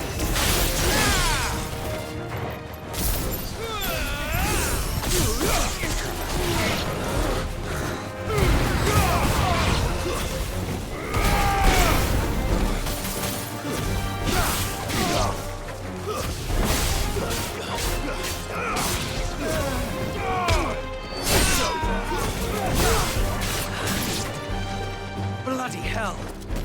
Reinforcements from the far bank! Another wyvern to fight their battles for them.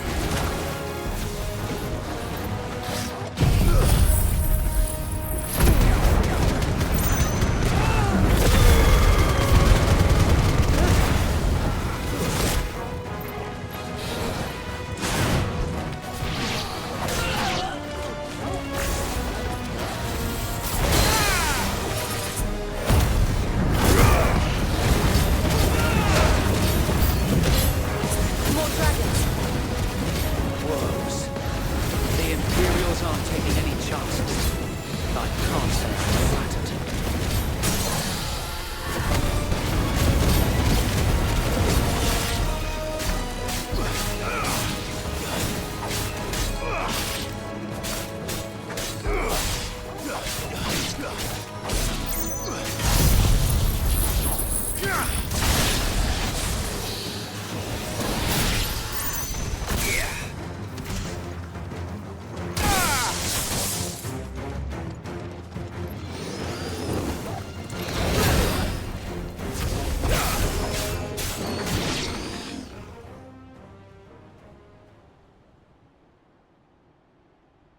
noble stand, albeit a misguided one.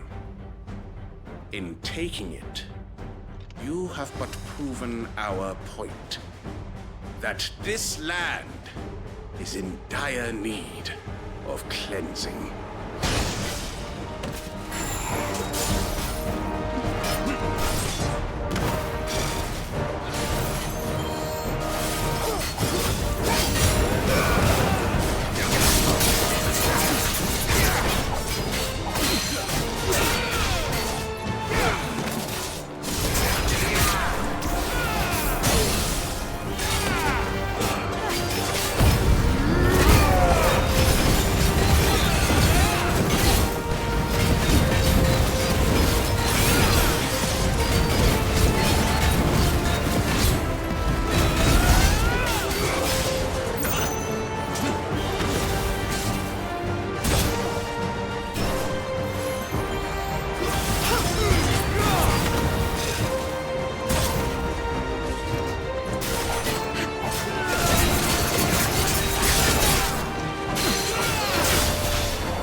Finish this. You mean finish him?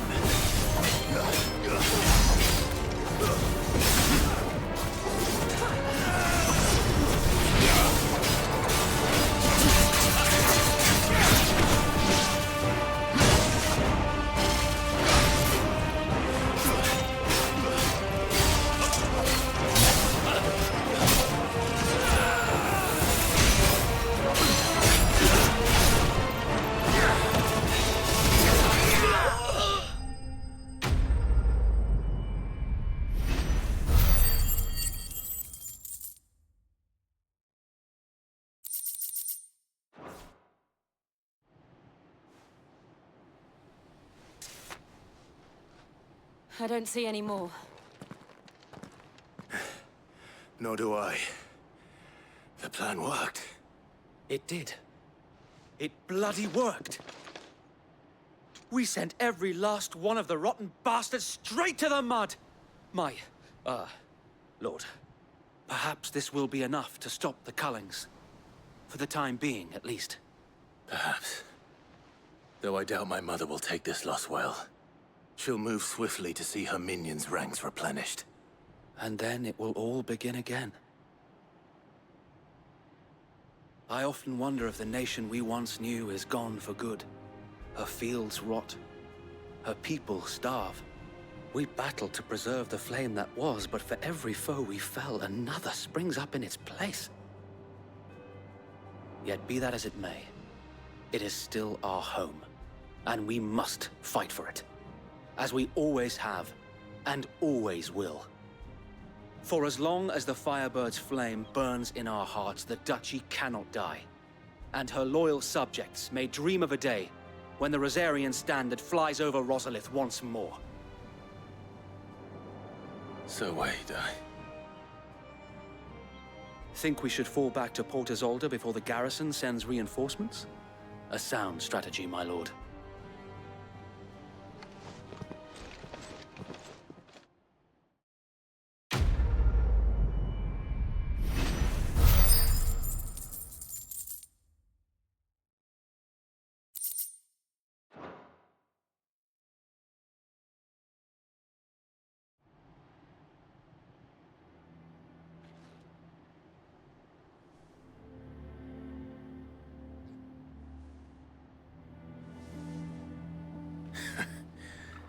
And how long has my uncle been funding you and your comrades' endeavors?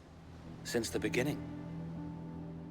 Lord Byron was the first person I turned to after forming the Guardians. And had I known of this tunnel back then, I wouldn't almost have been hanged by the city guard for trying to sneak over the wall. I suppose a formal request for an audience would have appeared suspicious. And appearances must be maintained. Were the Vice-Regency to catch wind of Lord Byron's involvement in our movement, they'd seize his estate and send him to the gallows, where he would be of no use to anyone. And so, though it sickens him to the soul, he plays the part of the loyal lord, knowing that one wrong move might prove his downfall. It is why he remains ever vigilant. Don't be surprised if he refuses you an audience, especially since you're famously dead. Then I will have to think of a way to prove that I am neither wraith nor wrongdoer. I might have something which could help with the latter. It's the Mark of the Guardians. Display it, and those who love Rosaria will know where your loyalties lie.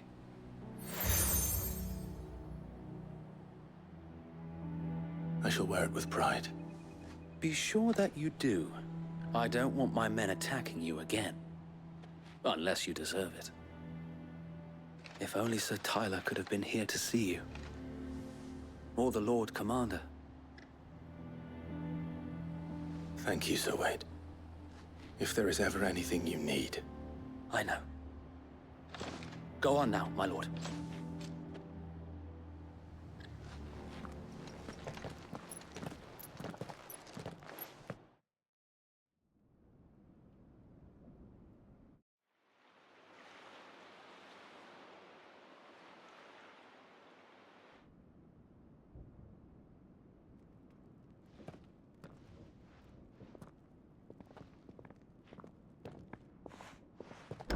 How accommodating.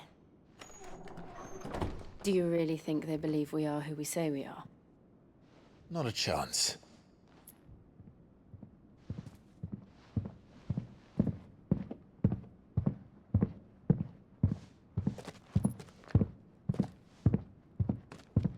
All right, I guess. My uncle believes we're imposters here to rob him.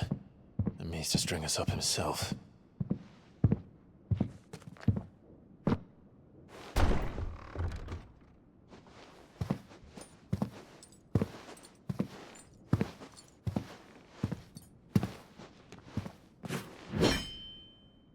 Imagine my surprise when I was told my nephew had come to visit.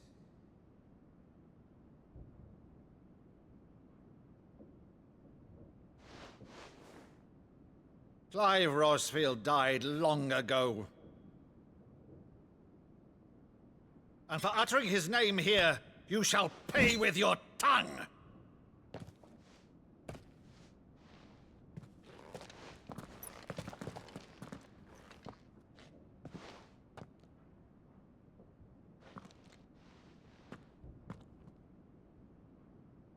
You would mock me as well?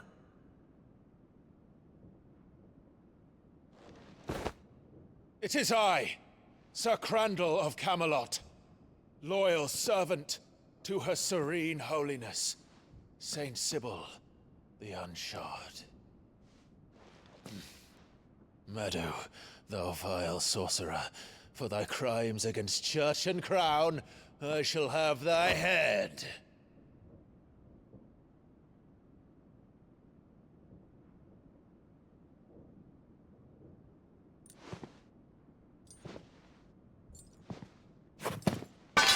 Curse thee, infectious flax wench. Even in death, must thou plague me still? Very well. I shall open the gates of hell, that thou might see thy charge once more.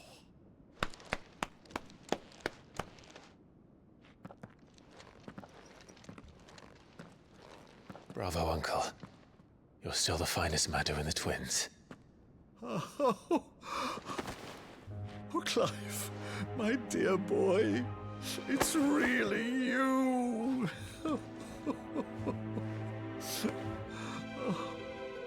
You always were fond of that scene from The Saint and the Sanctuary. Never did let me play Sir Crandall.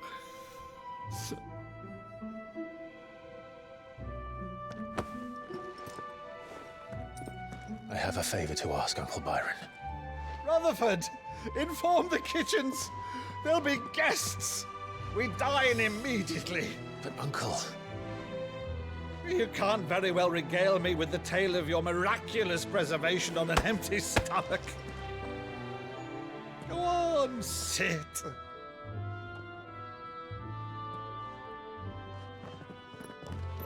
See that you use the good plates, Rutherford.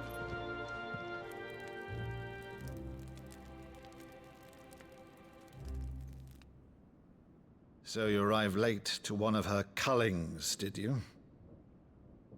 Since becoming Vicereine, Annabella has been a constant thorn in Rosaria's side, but these atrocities are a new low.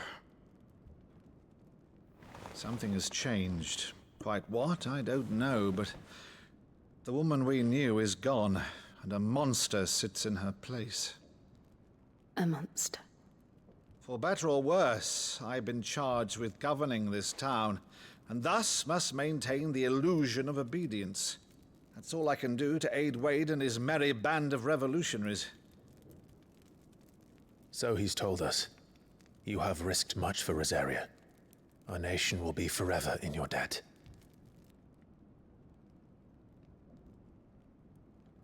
It has been 20 years, Clive.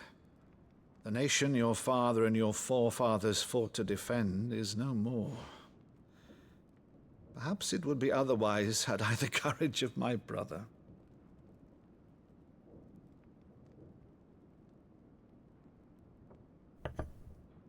All right, if it's a ship you require, a ship you shall have. I've a galley in port, but recently relieved of her cargo. She can be outfitted for the voyage in a matter of weeks. So you believe us, then? About everything? Believe you? Ha! Only a fool would believe even half of the things you claim.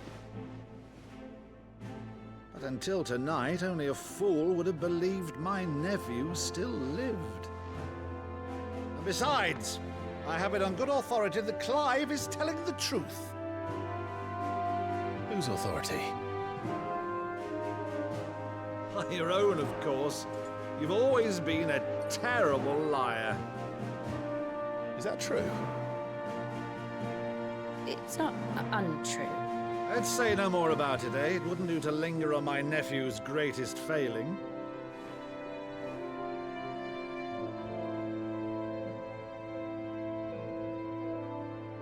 The one thing I cannot believe, though, is all this about you being Sid. You were always such a good boy, but now you're quite the outlaw. Which, if I'm not mistaken, would make me an outlaw's uncle. Right then, who shall we pillage first? Rutherford, fetch me my cutlass. This will be fun.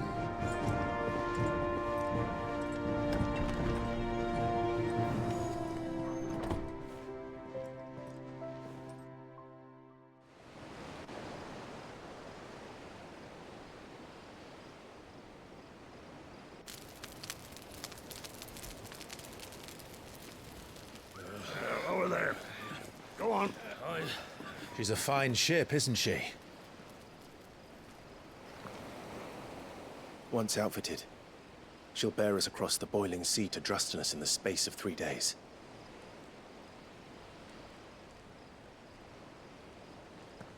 Something on your mind?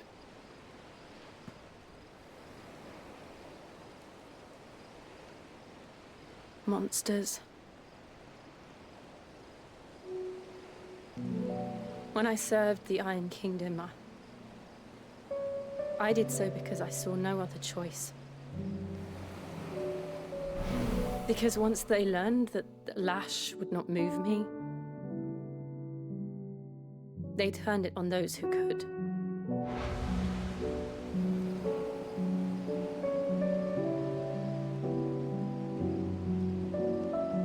And so I became their puppet. I let them pull my strings, telling myself it was not my hand that swung the sword, but another's. I removed myself from the truth so I wouldn't feel the pain it caused.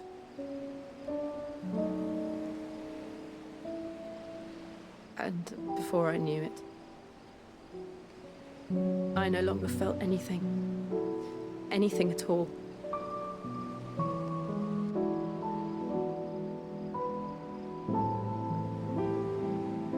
I had become a monster. Jill.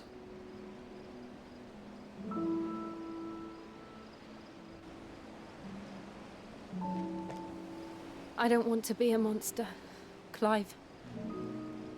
Do you understand? I want to choose a different path, a better path. To live on my own terms. But before I can do that, I need to come to terms with my past.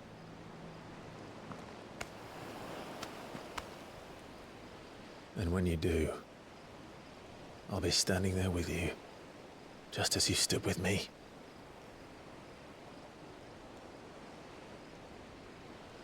Thank you, Clive. I must atone for my sins. Only then, when it's done, will the monster cease to be. Just promise me that you won't die with it.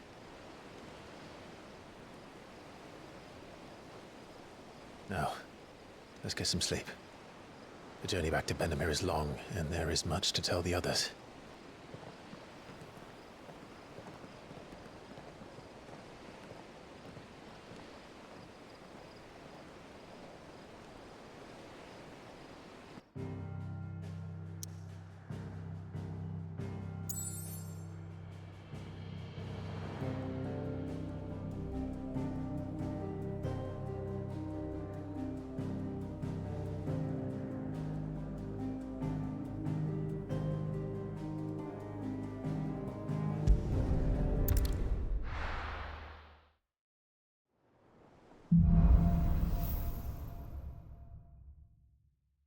Only the Founder knows what awaits us in the Iron Kingdom.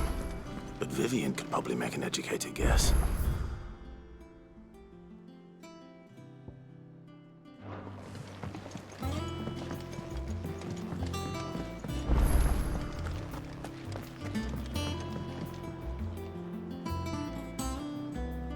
I didn't take you for a scholar, Ivan. Oh, this? It's Valisthea, a culinary pilgrimage. I borrowed it from old tomes. Seems there's no creature in the realm so foul it can't be cooked up into something delicious. Think I'll stick to the unfoul ones, thanks. Oh, where's your sense of adventure, Sid? Honestly, one glance at these recipes, and even you would trade in your sword for a butcher's cleaver. From spit roasts to sweetmeats, this book has them all. What I wouldn't give to bring these recipes to life. If it's my blessing you're hoping for, then by all means. Well, I'm no hunter, Sid. The first tunnel worm I came across would be the death of me. But you're made of sterner stuff. Would you help me resurrect one of these recipes? Something tells me you won't be taking no for an answer. Fine, I'll help. Fantastic! Thank you. So, dare I ask what's on the menu? Chance's Stew. It was once a favourite among the Gormans of Oriflamme, if the author is to be believed. Though Molly's never heard of it. The only problem is that while the recipe is extremely detailed in most respects, it's infuriatingly cryptic as to the main ingredient. A beast, no doubt. Most likely something that would make easy work of a simple cook with more broth than brawn, but unwanted violets. I've no idea what they might be. Does the book say anything else? Well, only that the sweetest violets sprout atop the bed of roses. Roses. Rosaria, perhaps? One of the butchers in Martha's Rest might know something. I'll ask next time I'm there.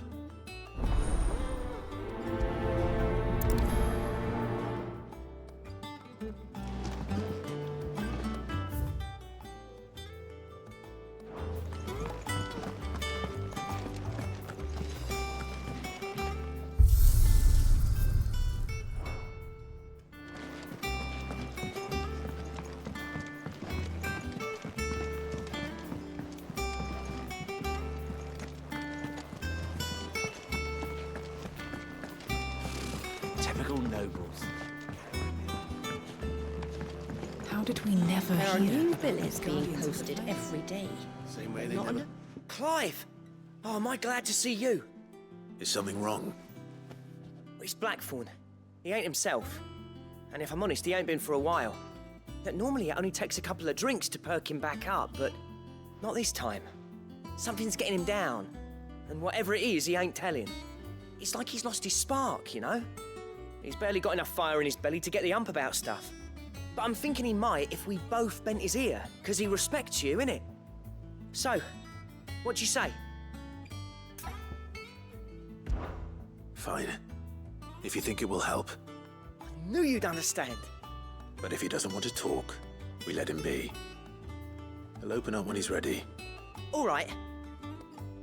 Now, he'll only smell a rat if we both turn up at once. So, I'll go first, and you can meet us at the forge. Wait a bit, then head over when you're ready.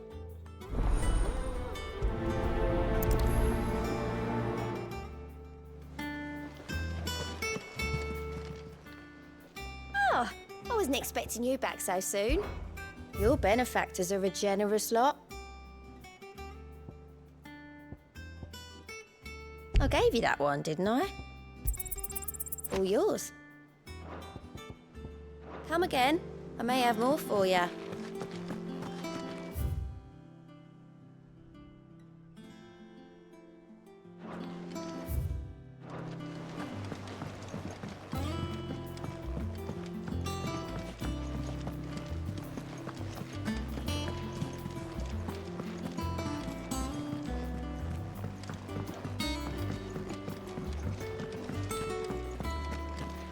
That monster's taken quite a liking to Lady Karen. He's not a monster. He's Torgal. And he'd take a liking to you too if you gave him as many nuts as Nan does.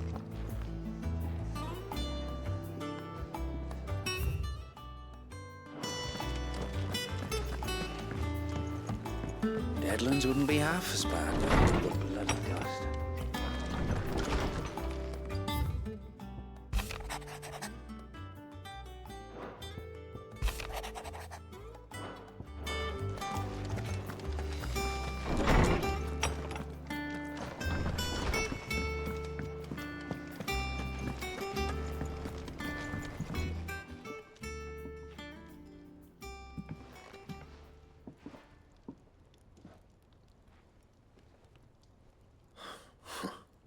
First August, and now you.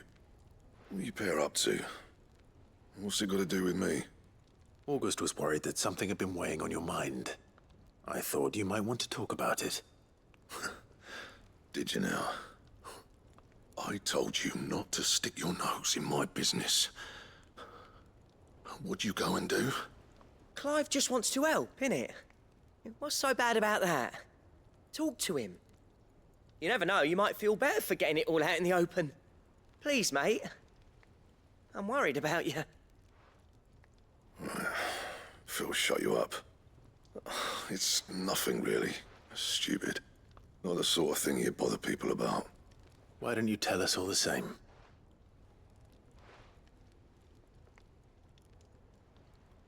Karen and I have an arrangement. I keep an eye on Goots, and she shows me what the competition's up to. Interesting arms and armor, things like that. Anyway, the other day, she shows me a cuirass she's come by. Masterpiece of level work. Light, supple, and tougher than it had any right to be. Made my stuff look like every clumsy shit. I should have brought the bastard thing there and then just to study it, but I was too proud. Now, every time I reach for my hammer, I'm reminded that I'm not the craftsman I thought I was. There. You happy? You got what you came for. Now piss off. All right. We're going.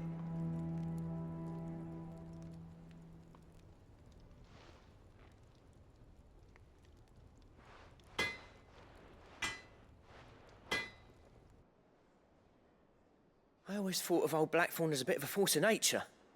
Like a storm cloud full of hail. Didn't think anything could rattle him. Least of all a stupid piece of leather. Blackthorn's always taken pride in his craft. Questioning it means questioning himself. Something tells me this is only going to get worse. If he has doubts, it will affect his work, which will only add to his problems. We need to nip this in the bud. I couldn't agree more. He said he should have bought that cuirass. Perhaps we should track it down for him. Assuming you're happy to help, that is. Too bloody right I am. Glad to hear it. First things first, then. We need to speak to Karen. That monster's taken quite a liking to Karen, do you have a moment? Blackthorn mentioned that you'd recently come by a leather cuirass. An exquisite example of the craft, from what he told us. And he ain't been himself since he saw it. So we thought we'd buy it for him. Sorry, sold it already. Didn't think Blackthorn cared for it the way he turned his nose up. But it was nicely put together, that's for certain. Even if the bloke who made it is a bit of an odd one. Happened across him on my travels. Makes all his stuff to order, but the fella who commissioned it refused to pay. He didn't like the colour of summit. So I took it off his hands for a fair price. You don't know where we might find him, do you? Like I said, he's a bit of an odd one. Doesn't even have a workshop. He doesn't trust hunters neither, which means he spends as much time out tracking beasties as he does working their hides. I see. He did tell me something, though. Apparently, his next commission's for a set of griffin hide greaves. Here, there's a griffin on the hunt board. The curse breakers were placing bets on who'd bag it. Now, where the bleeding hell was it sighted? Somewhere in Sambrec, maybe? Care Northern, that was it. Thank you, Karen. We'd be lost without you. At least you admit it. So, it sounds like going after that griffin might be the best chance we have of finding our roaming leatherworker. I'll leave the hunting to you if you don't mind. While you get on with that, I'll ask around the markets. See if I can't sniff out who he is and where he's hiding. Good idea. Hopefully one of us will be able to track him down.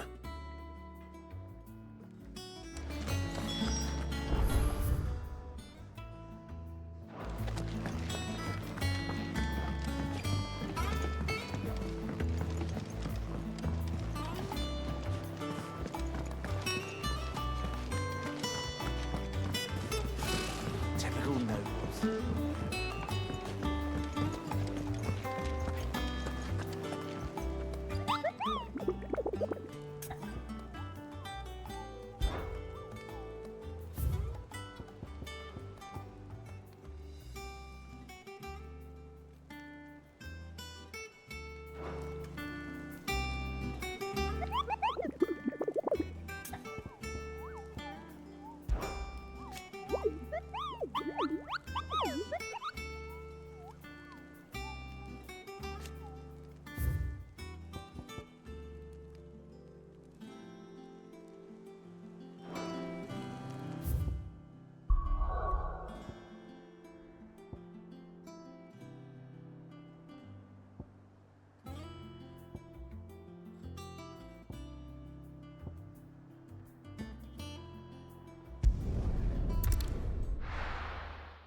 Thank you for sticking with us.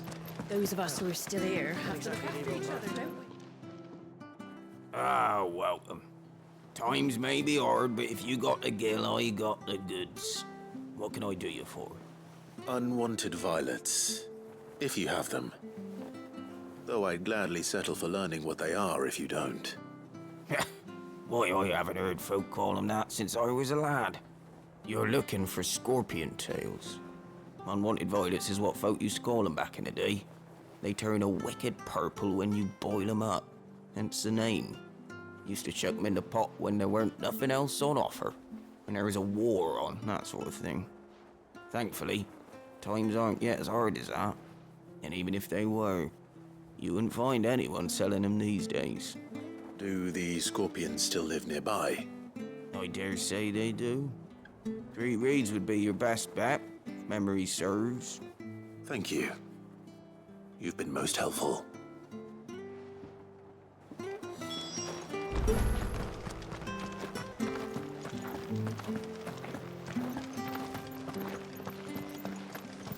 Stay sharp. After what the Empire did to Martha's lot, I'd be daft to stay. Don't you go causing any trouble now.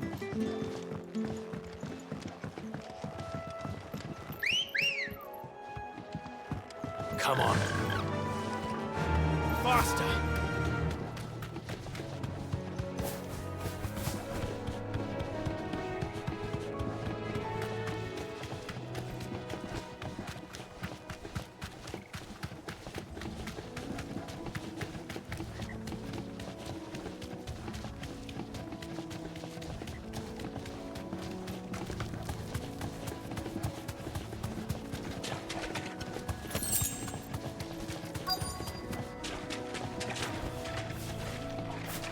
Scorpions.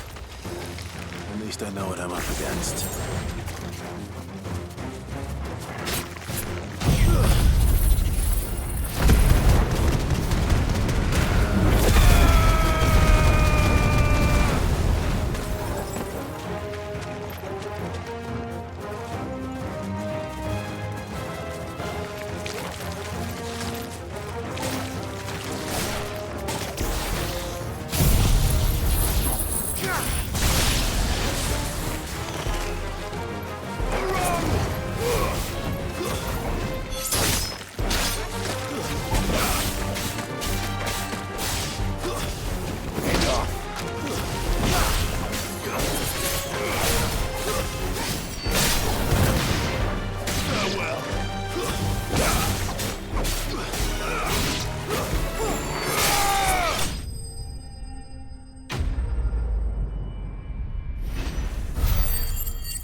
I better get this back to Yvonne before it goes bad.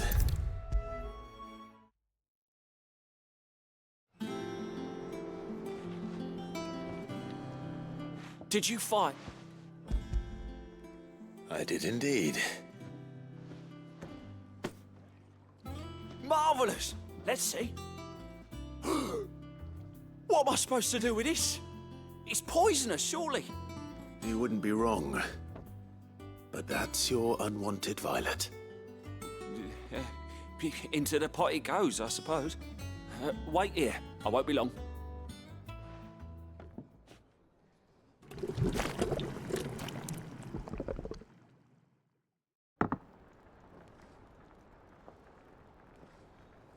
I present Chance's Stew, risen once again from the ashes of obscurity.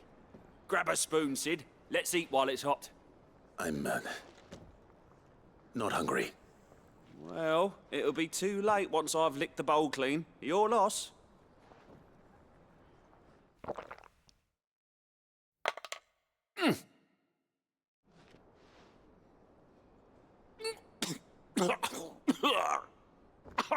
Odin's teeth. What assault on the senses. It's like choking on swamp water.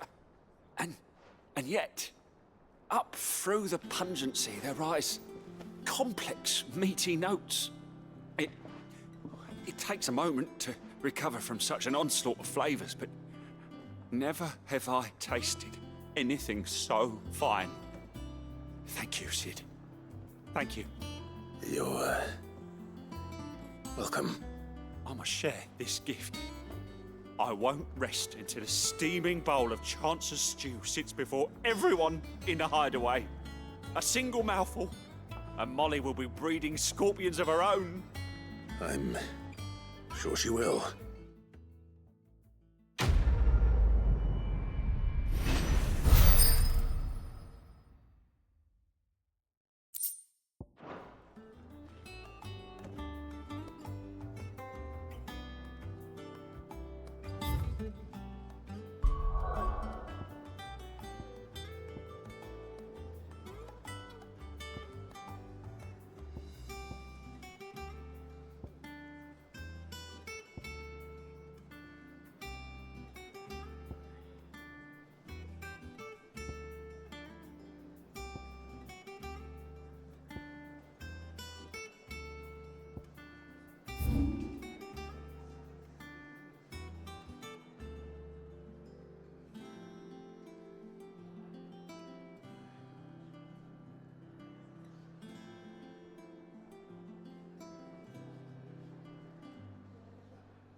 real nobles.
Good day to you.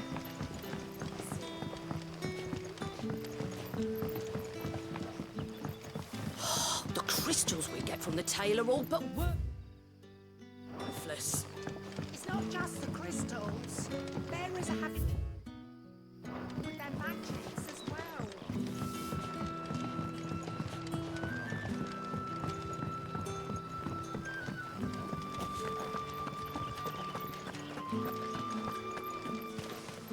Word is, the Black Shields took a hiding.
Typical nobles.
Good day. Yeah. Sid.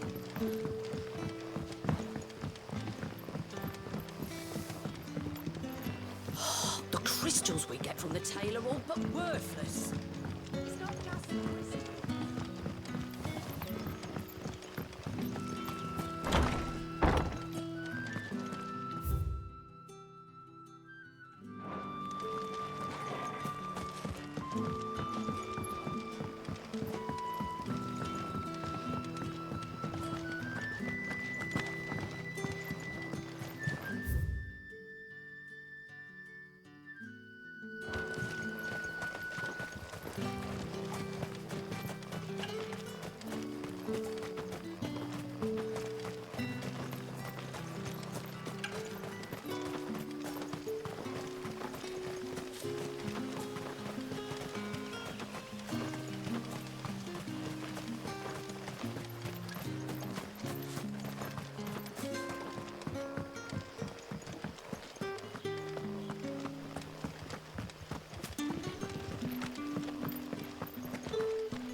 Humans don't exactly make for easy prey.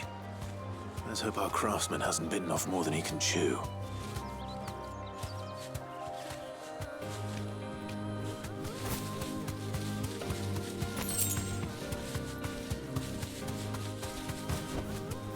Thanks, Gal.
Something there, boy?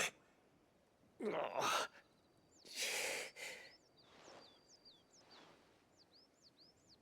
Could that be our man? Are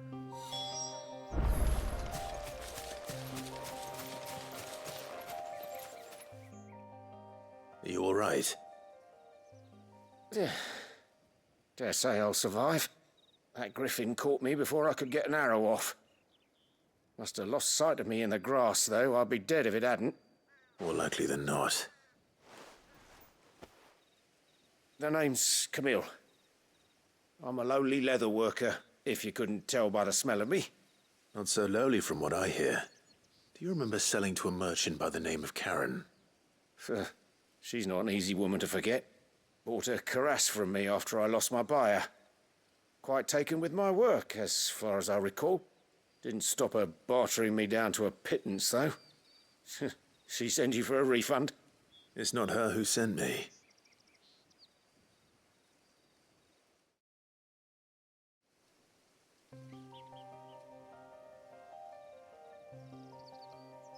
Well, consider me flattered. You should be. He's a master of his art, and not an easy man to impress. Blacksmiths are proud folk. It's a rare thing indeed for one to praise a glorified tanner. And I don't imagine an impressive swordsman like yourself would be getting your steel from any but the best. I'd dearly love to help a fellow craftsman, but... well, actually, I suppose you could give him this. What is it? Treated leather. Same stuff I used to make that cuirass. If your man's as skilled as he sounds, he'll know what he's looking at. You sure? Well, you did save my life. And thanks to you, I'll be going home with all the griffin hide I can carry. I'd say it's the least I can do. Short of showing him how to make the thing myself, that is. But there are rules against it. Secrets of the trade and whatnot. In that case, I'll see that he gets it. I'd be much obliged if you would. Right. I've got some greaves to make. You send your blacksmith my regards. Will do. And thank you.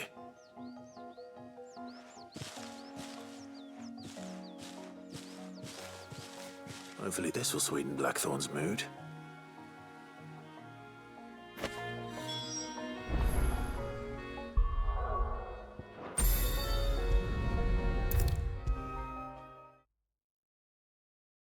And with a bit of luck, Clive might even find the geezer.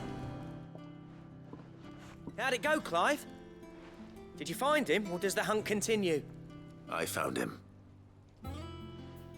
And he asked me to give you this, along with his regards.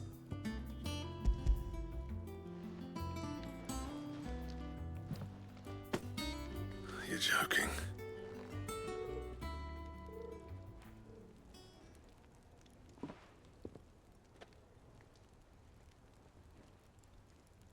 He said he wouldn't teach you how to work it, but that if you were as skilled as you sounded, you'd have no trouble understanding how it was done. So that's his secret. Crafty bastard. He's layered and cross-grained it. Good few times, too. No wonder it's tough. And that's no ordinary oil he's used to get that finish. Oh, this is fine work. Even finer than I thought. Yeah? I'll take your word for it. Just looks like leather to me. Still, I'm glad you're happy. Here, Clive, you didn't happen to catch the fella's name, did you? Camille, I believe. I thought as much. There ain't many leather workers in the realm daft enough to do their own hunting, see, and his name kept cropping up when I was asking around. Turns out he's from Tabor, and again, most leather workers are. But our friend Camille guards a long-held family secret, the details of which are the subject of some debate in the leather-working community. Then we better keep this close to our chests. Listen, sorry for putting the both of you to all that trouble. Should have kept my moaning to myself. Still, I'm glad you found him. This has cheered me right up. That was the idea. Clive's idea, anyway. He did most of the work. It's good to have you back, Blackthorn. Just don't expect me to go turning out work like this. There's a reason he does his own hunting. He knows exactly what hides to look for. And that's how he gets them to layer up so nicely. And don't get me started on how much oiling this leather would need. But I reckon I can make something about as good. Something a Cursebreaker will have no trouble caring for. Anyway, enough nattering. I've got work to be getting on with.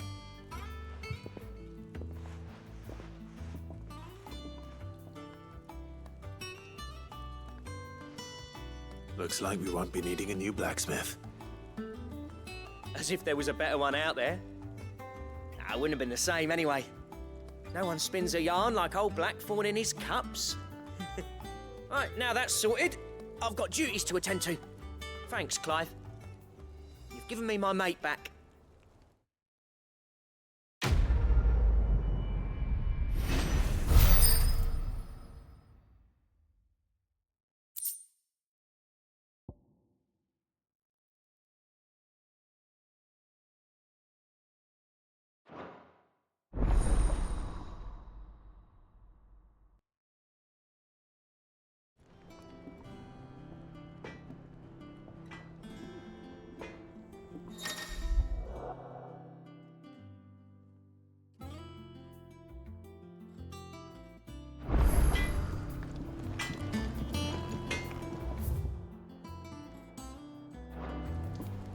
Clive. What's that for you, dear?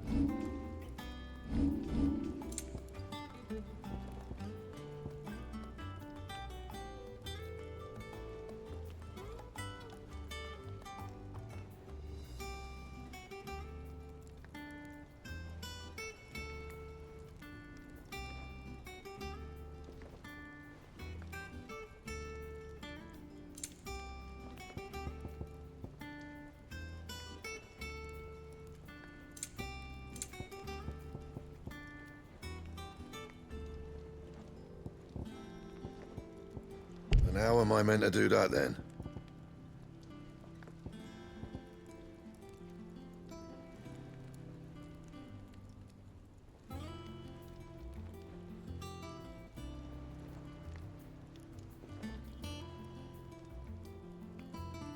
And?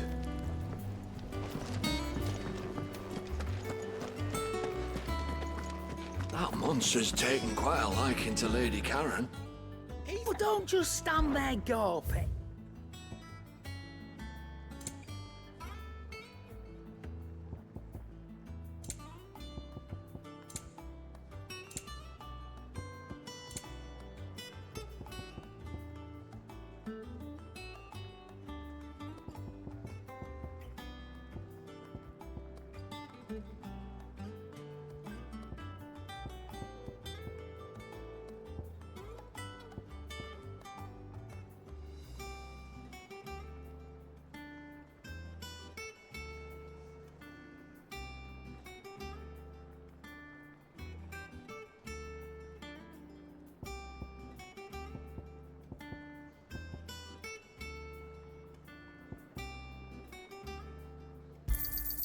He's rubbing me blind, you know.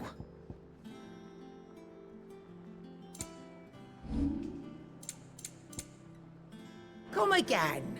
Or don't. I'm not much bothered either way.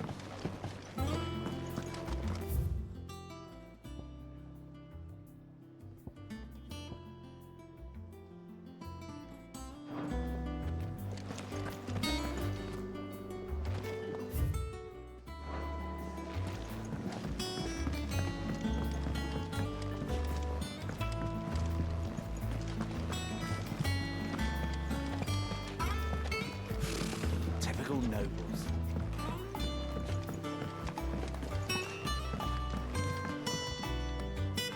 Back again, Lord Rosfield. I'm touched that you should find me such good company. It is not your company, but your counsel that I seek on this occasion. Ever the charmer. What will it be today, then? The Iron Kingdom. I need to know what to expect. You'll soon be setting sail for Drake's Breath, then, I take it.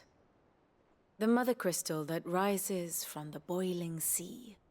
There was a time when a true-blooded Rosarian had only to brave the waves to visit it. But then the Ironblood made their move.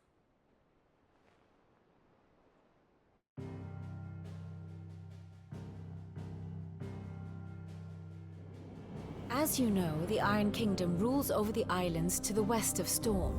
Or rather, its church does. But this is not the pragmatic approach to state religion employed by the Holy Empire to manipulate the masses. No, the Iron Kingdom is the literal embodiment of the crystalline orthodoxy. And so, if one is to understand it, one must start there. As the name implies, the orthodoxy holds the Mother Crystal sacred, and they do not take kindly to heathens plundering the objects of their worship for the means to fill washtubs and light lamps with frivolous feats of magic. Indeed, the faithful consider ether a sinful thing, a poison no less. And to them, a dominant is an instrument of evil, albeit one they have proven only too happy to turn against their enemies. Some 80 years ago, in Northern Storm, Drake's eye collapsed. Soon after, in pursuit of ether and with the Blight at their backs, the Northern Territories descended upon the Grand Duchy of Rosaria. And when the Shields of the Flame marched north to meet them, the Iron Kingdom spied an opportunity. A few short days later, the Crusaders landed on the island of Mount Drastanus, home of Drake's Breath, and plucked it from the Duchy's grasp. Rosaria tried to reclaim it, of course, but to no avail. I doubt more than a handful of Duchy men have set foot on its shores in your lifetime. Nor are they like to again, under the Empire's stewardship, meaning the Iron Blood will keep their island, and with it, the foothold they need to march on mainland soil when next they spy an opportunity.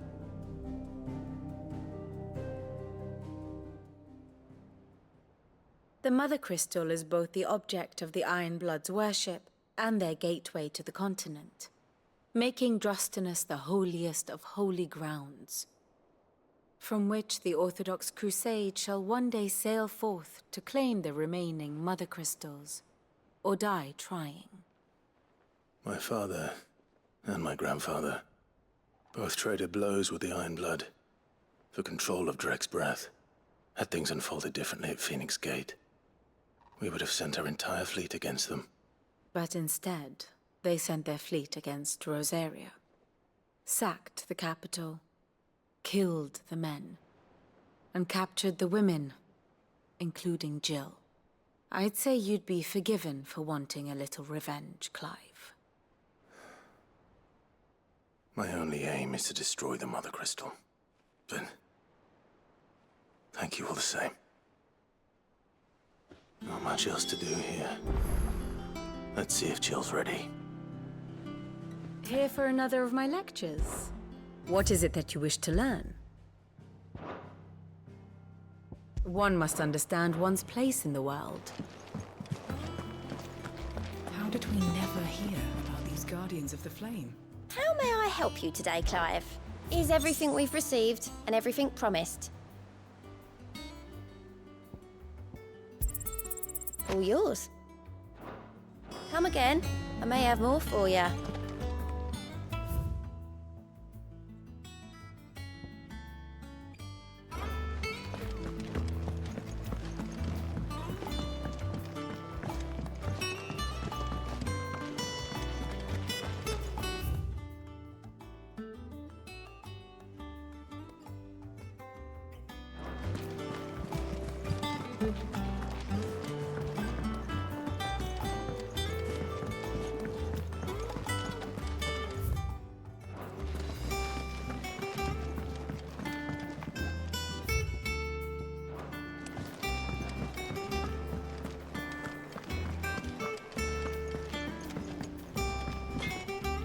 What do you need? Not saying fortune, do you?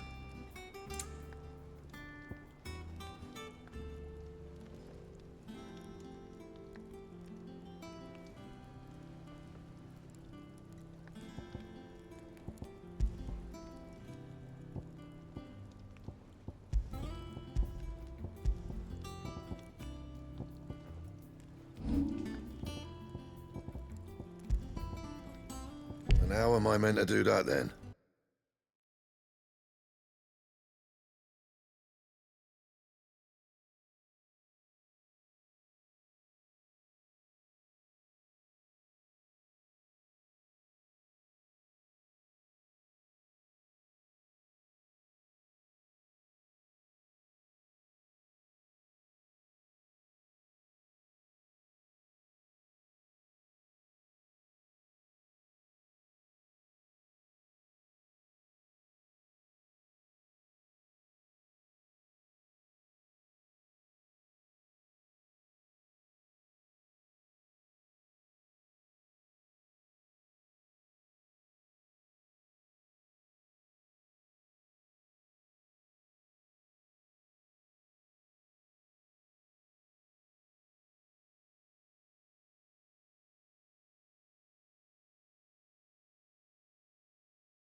Anything else?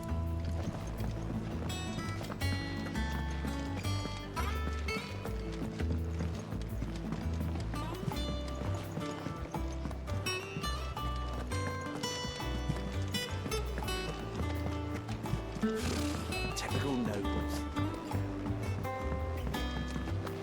How did we never hear about these guardians of the...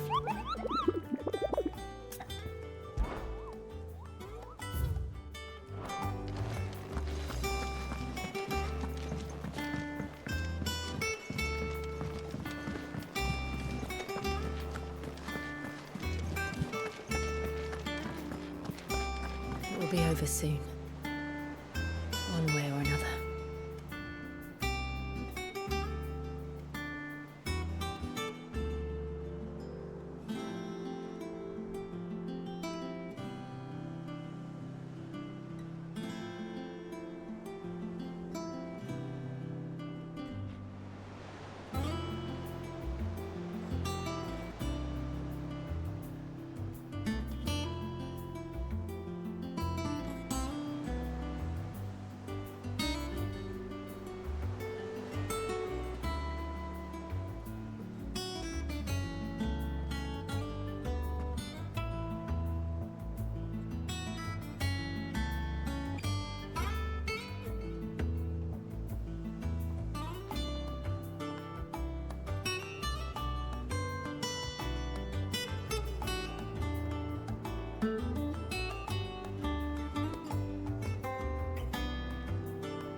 You ready? I think so. Jill. When you told me you had to come to terms with your past, you weren't talking about destroying Drake's breath, were you? No. I spoke of Imran, the leader of the Crystalline Orthodox. The man who made me do all those unspeakable things. I'm going to kill him. It's what I need to do to put the past behind me. What I need to move forward. And I know that I can do it. if you're there beside me. Always. And I'll be beside you, too. We'll bring down the Mother Crystal together, all while Sid looks on. We'll make him proud.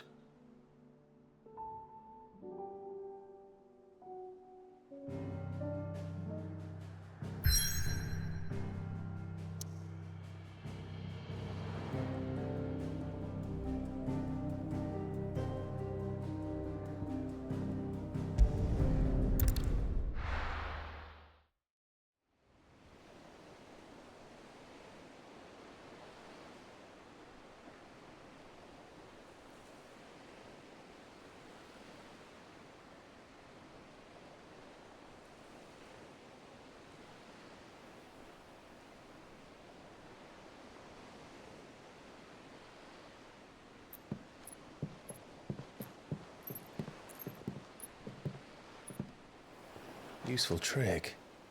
Freezing and thawing the spray to make mist. How did you learn to use your powers like this? The Masters made me do it, when the Crusaders took to the seas, to keep the fleet's movements from prying eyes. I'm fine. No, you're not.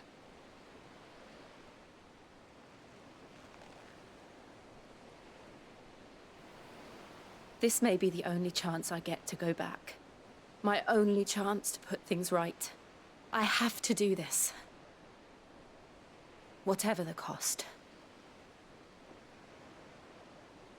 All right.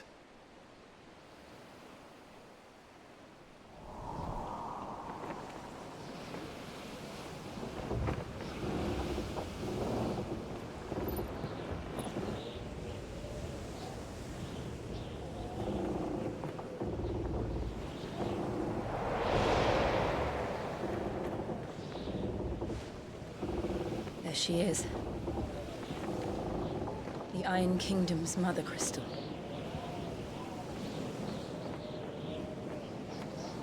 Drake's breath.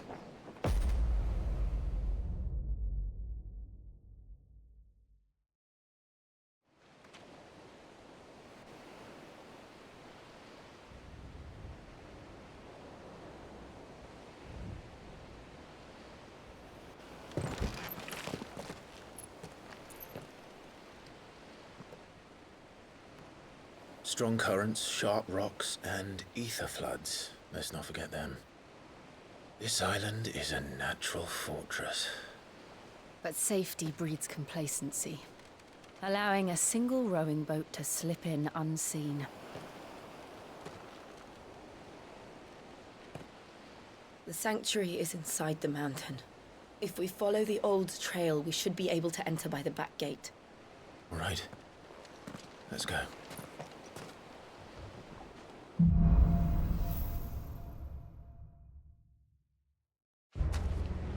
I always imagined when I came here it would be to reclaim it.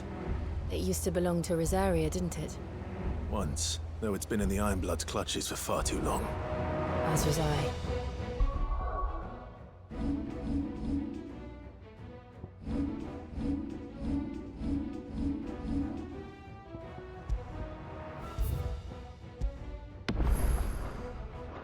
For 13 years, this rock was my home.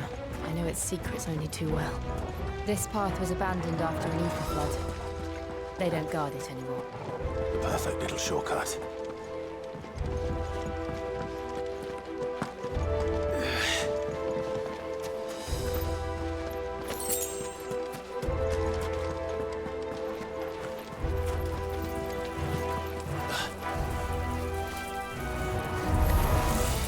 They're all Akashic. The ether flood must have spread. It was never as bad as this before. And the only way past them is through.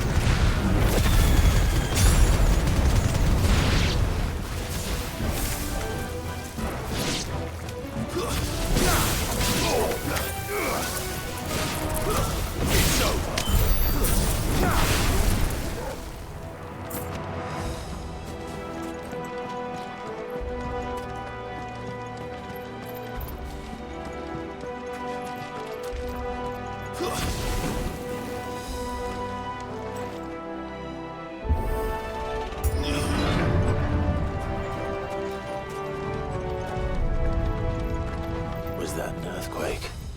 They happen all the time. That wasn't even a bad one. It's nothing to worry about.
Into the caves from there.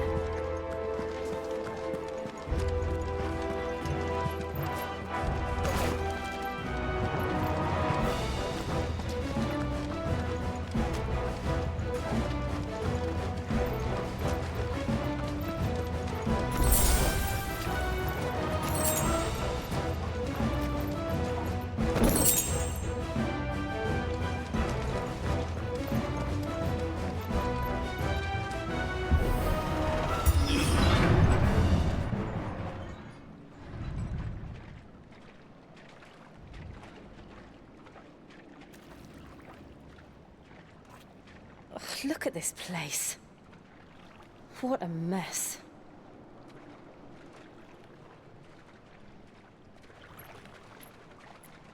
Wait.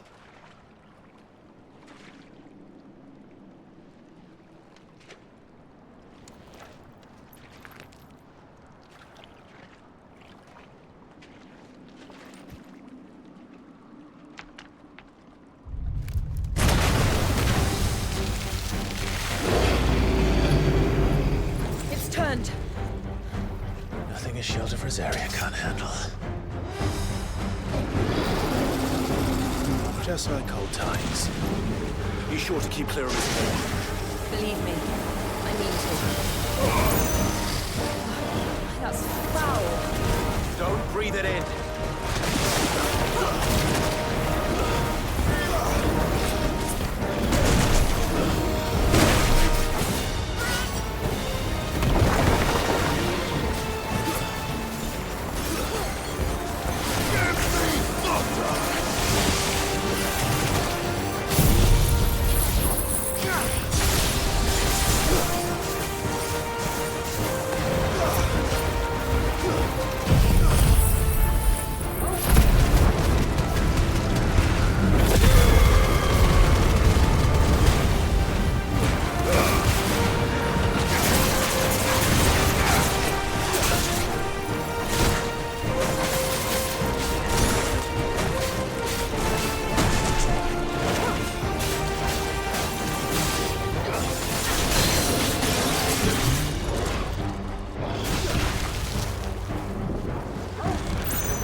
Press on.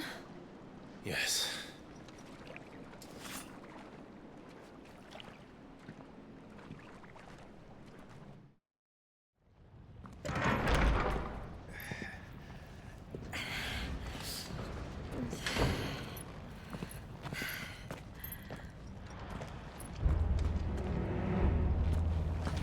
It's like a furnace in here.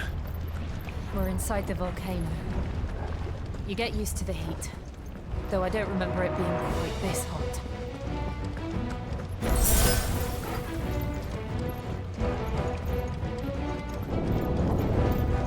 Was that what cause for concern? It was. And they're getting bigger. Something's wrong.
Is there no other way across?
Let's not do that again. No. Let's not.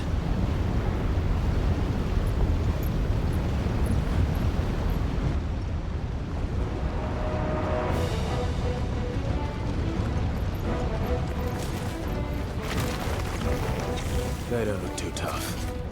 Perhaps not alone, but in numbers like these.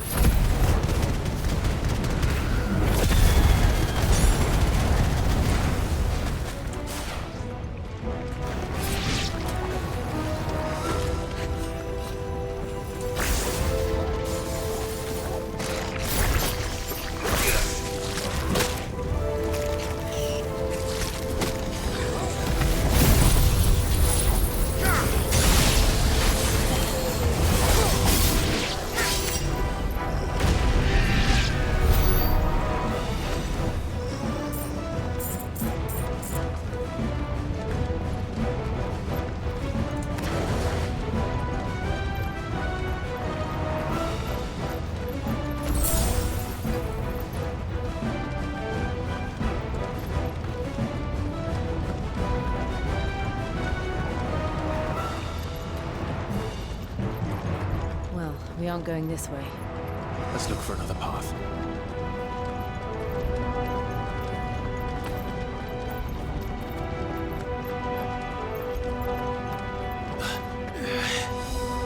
Drake's breath. We're nearly at the oratory.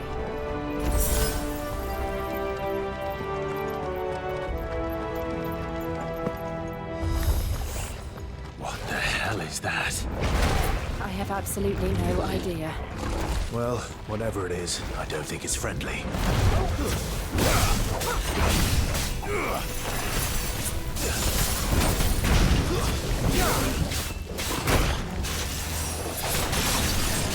Too slow. Waken winds!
Leave the lava. If I didn't know better, I think this volcano was about to erupt. Why attack us then? They're peaceful creatures. Then this one must be the exception.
Thank you. Quite a commotion our friend made. Let's hope the guards didn't hear it. The gate to the inner chambers is just up there. Then we make for the sanctuary. I need to finish this. Before the heat finishes me. Hear, hear.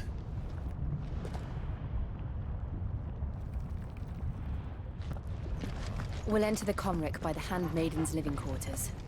It was always a hive of activity. Sounds like we'll have a hard time staying out of sight. We won't have to. There's someone there I should very much like to see.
Lady Marley. It's me. By the mother. Jill, it can't be. It is, my lady. We cannot talk here. Come with me.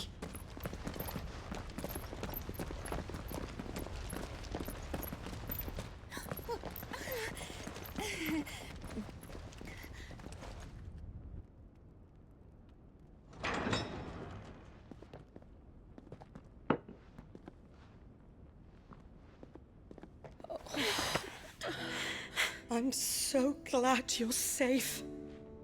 And I you. Why ever would you risk coming back? Are you a fool, girl? Or have you grown tired of your freedom already? Forgive me, my lady. But I had to come back. There are things I left undone. Tell me, where is the Patriarch?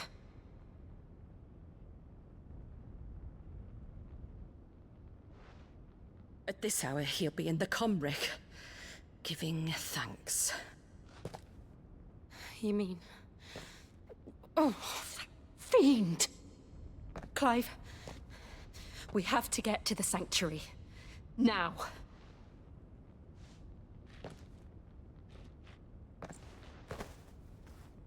Lady Marley, you must flee this place, gather your things, and go. Now listen here, Jill. We have company.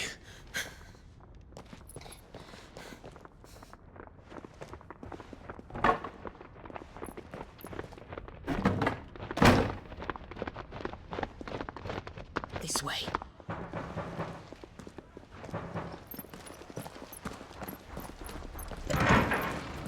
Follow this passage. It leads straight to the Comric.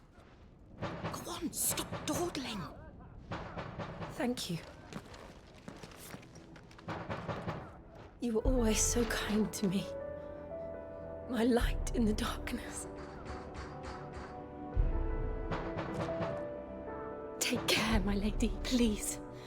You deserve better than this. A long and happy life, promise me.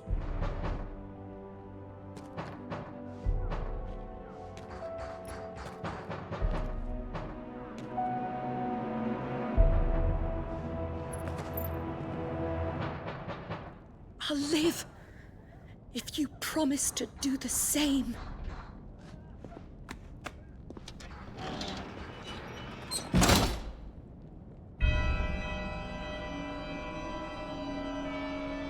Come on, Clive. We're nearly at the Comric. All right.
Here's our welcoming party. I've had enough of their hospitality.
How many of them are there? Too many.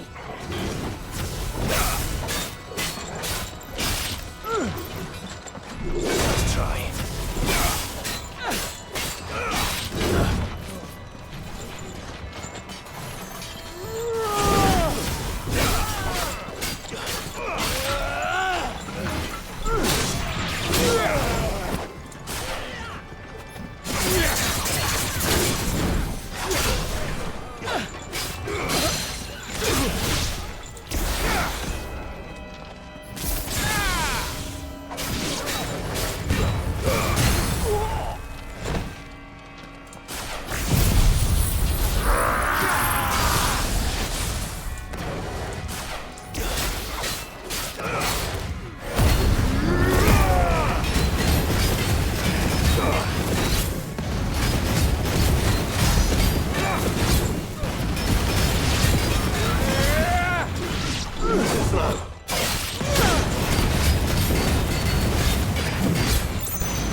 Clive, there's something I need you to know.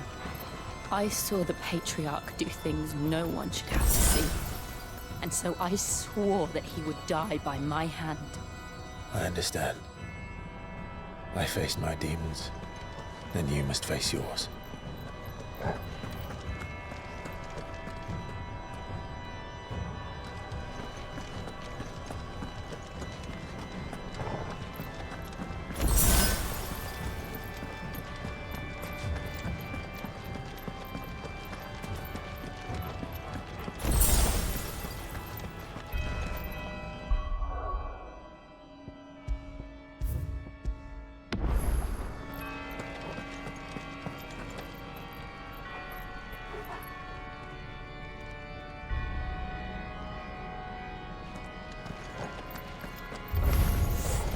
We're nearly there.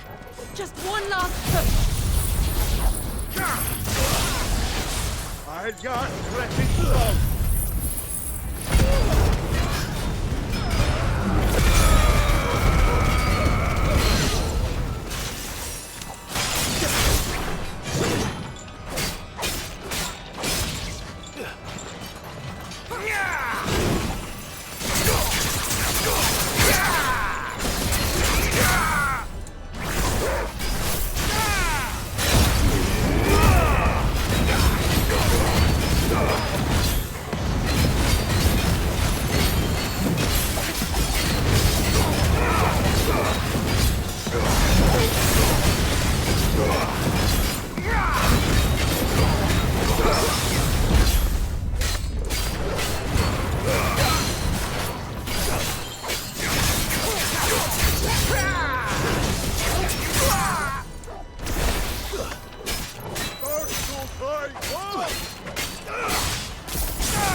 Shiva's dominant.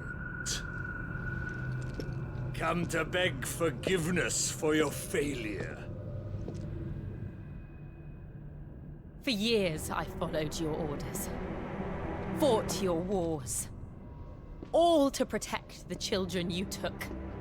Just as you took me. And what did you do in return?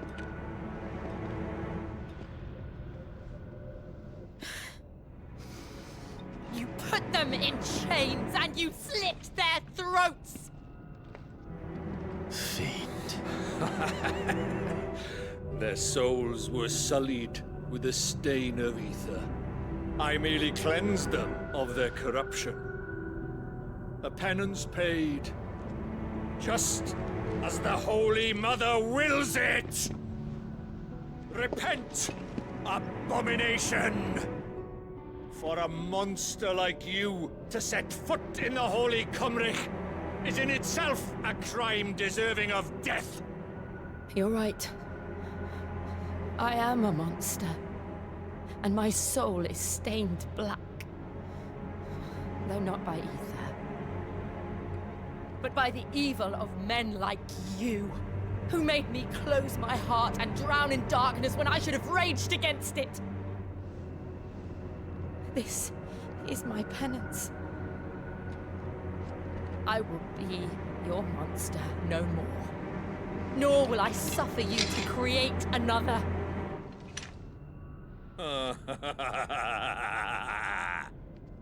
Does the beast bare its teeth at its master?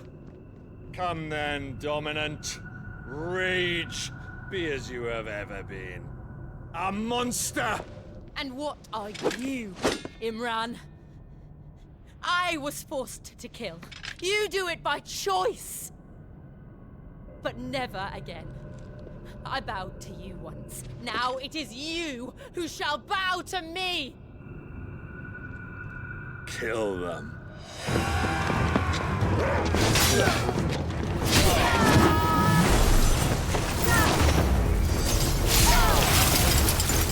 Now! Right!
Why can't I do it?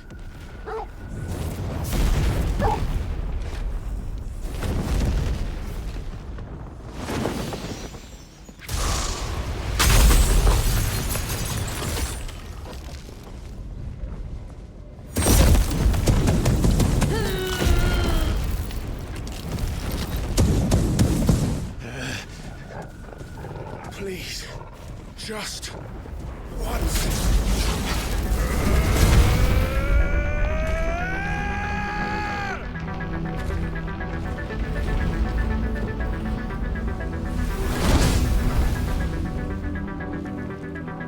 She won't be able to hold that lava back forever. We better make this quick.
I won't take long.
I'm going to finish this, Clive.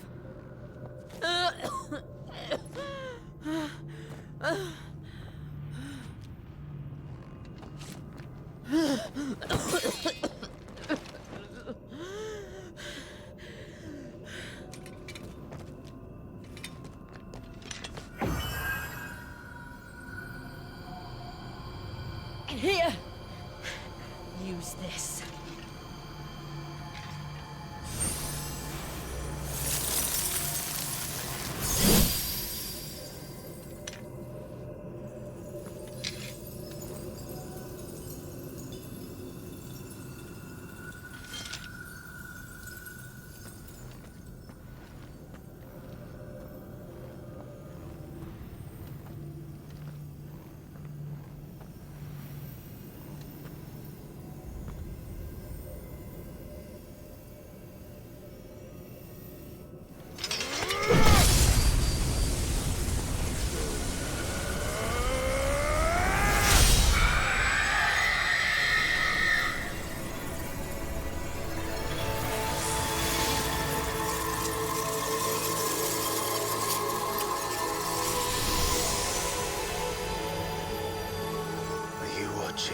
Sid. We're one step closer to freedom.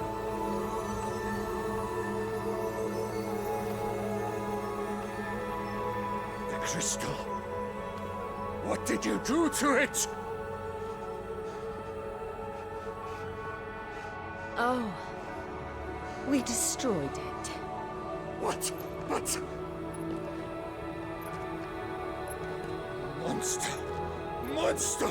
Do you have any idea what you have done? I do, Father. I have killed the monster and become an outlaw.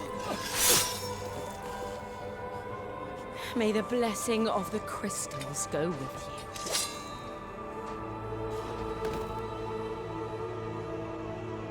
you. It's over. It is. And Shiva exacted her price. She did. Again, the burden fell to you. And I bore it willingly. This was a sin for which I had to atone. Now I can continue at your side with my head held high.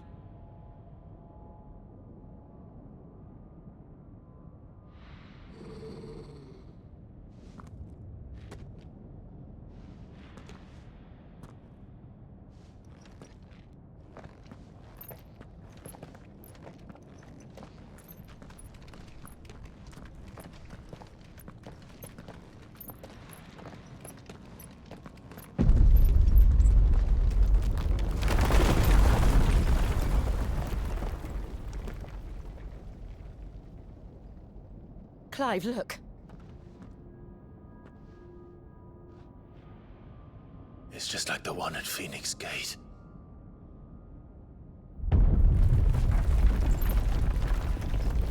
Damn it. We need to leave. Agreed.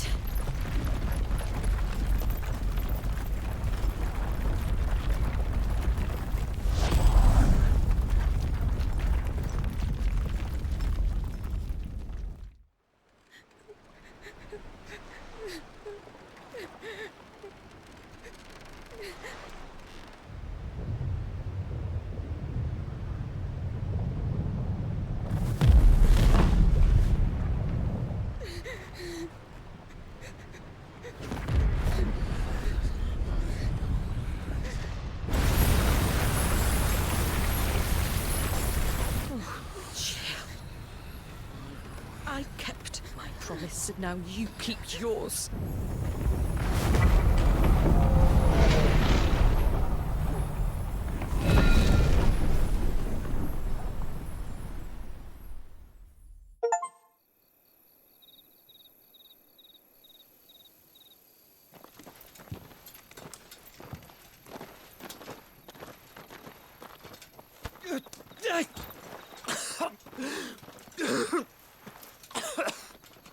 This way, Your Grace.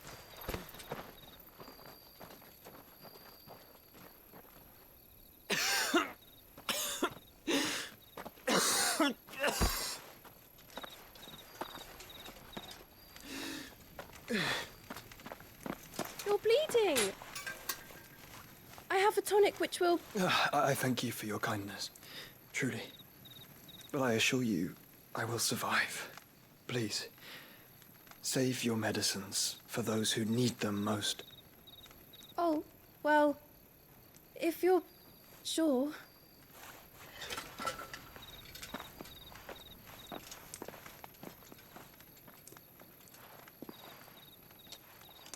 For a moment there, I felt my brother's presence. You did? I fear he is in Ultima's thoughts again. But why now, after 5 years of silence? I cannot keep him sealed away much longer. Your Grace.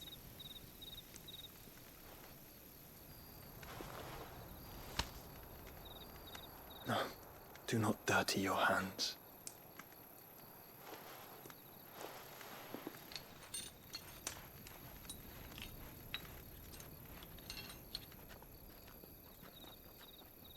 Look at them all. Like a river flowing to the sea. Or moths to a flame, perhaps. The crystalline dominion their light in the darkness. More and more lose their homes to the blight and set out in search of sanctuary, while others lose their fortunes to the Dalmekian levies and leave to find new livelihoods. What is it that you seek in the Dominion, Your Grace? Oh, Dion Lesage.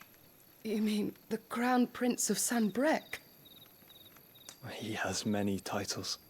Dion the Bold, Prince of Dragoons, Odin's Nemesis, or simply Bahamut. I met him once, when we were children. He was a chivalrous soul even then, and has served his empire indefatigably ever since. And you are confident that he will listen to what you have to say? Our world lurches ever closer to the abyss, and a hidden hand ushers us onward. Ultima's influence extends to every nation, Sanbrec included. If His Highness is the man I believe him to be, and I pray that he is, this truth will not have escaped his notice.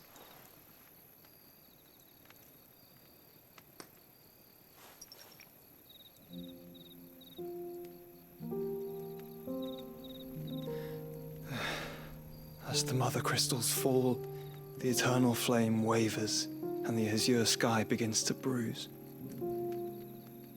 How lucky we were to be blessed by the crystals, and yet how spoiled. Like canaries in a gilded cage, growing fat on seed. But now, the bars are closing in, and we must take flight. Painful though it be to leave our home behind, it is what we must do to be free. Which is it that men cannot live without? A blessing that leads to damnation, or a freedom that leads to deprivation? I do not yet know the answer to that question. Do you, Clive? Your Grace, let us find a place to rest a while. We can return by the Dalmekian trail once you have recovered your strength. I realize your duty is pressing, but if your health should fail... I know. Thank you, Yote.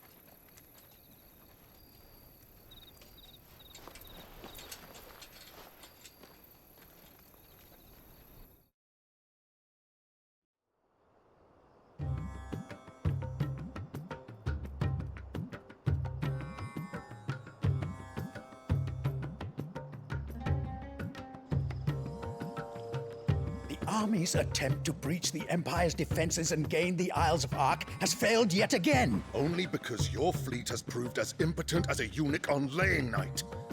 Would you rather we simply fell back to the capital? Enough, both of you. All here agree that the Empire cannot be allowed to maintain its illegitimate claim on the Dominion. However, our casualties mount with each passing day.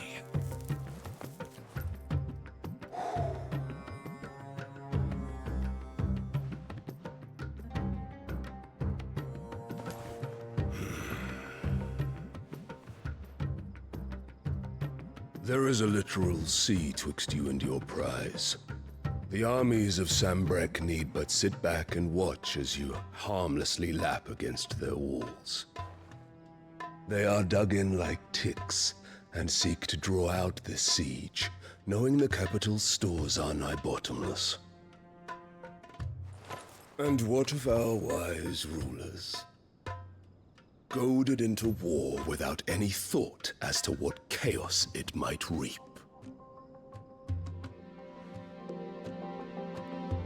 Republican soldiers starve while waiting for orders from Randalar. If you would but take the field, their bellies would be full by nightfall. If I take the field, so too will Bahamut, and our duel will shake the island to its foundations. Instead of liberating the Dominion, you would doom it to destruction. Unless that is what you desire. If our learned advisor has a solution to propose, we should be glad to consider it.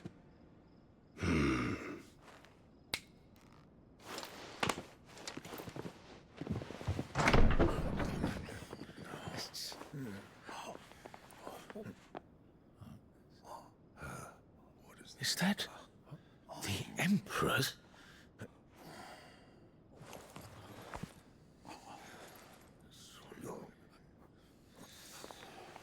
What is the meaning of this, Lord Kupka? What it means is that I am disinclined to advise you any longer.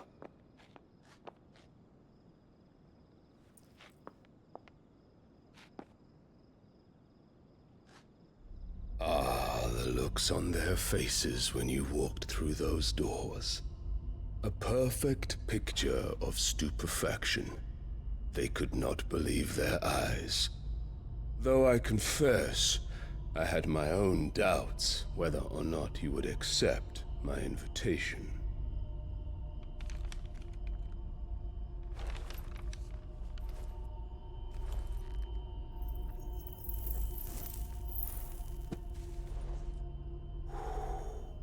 Such shocking news.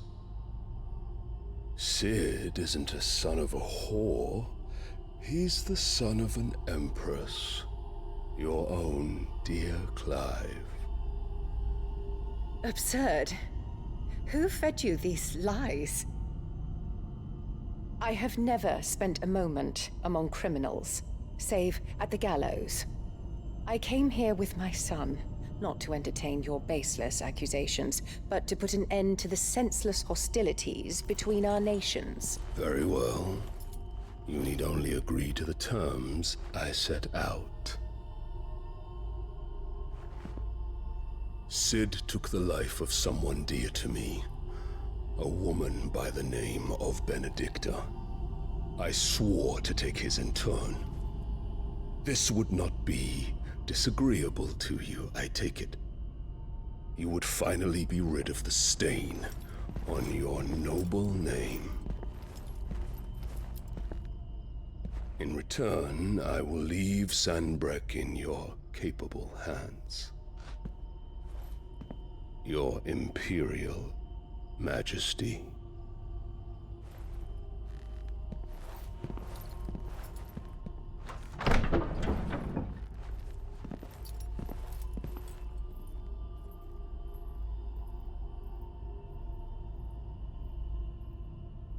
And all for the love of a common whore. Dominant or no, one cannot hide one's breeding. And beasts will ever belong with beasts.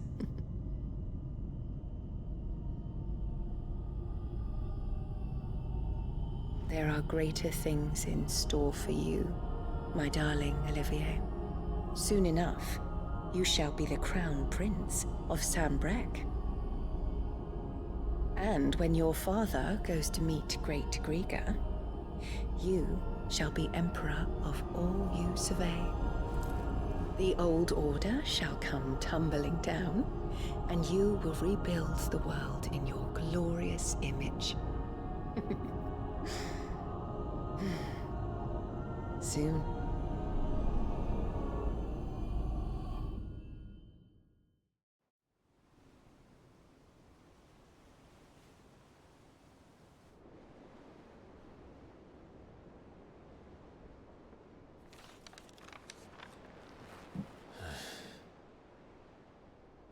She's been in there for hours. Something must be wrong.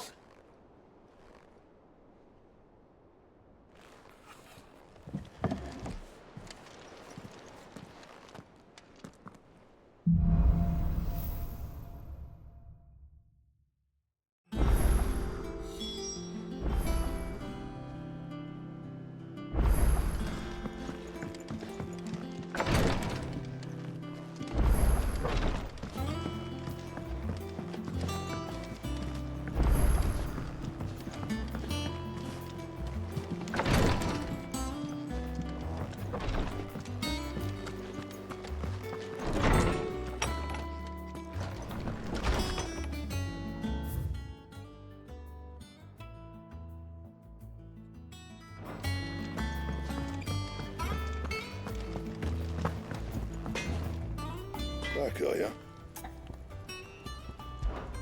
Must have been hot.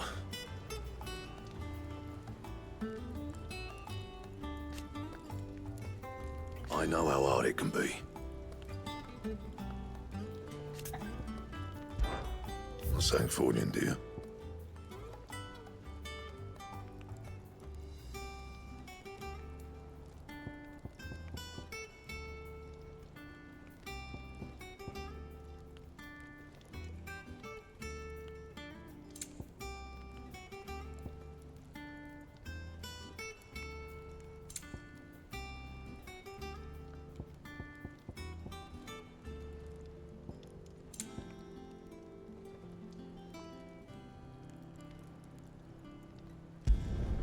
Should last you a good while.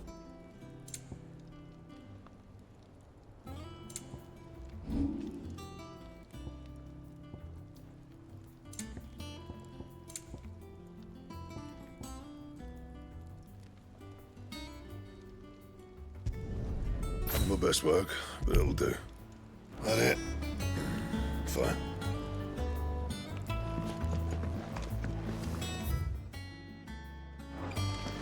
Is it true what I'm hearing, Sid?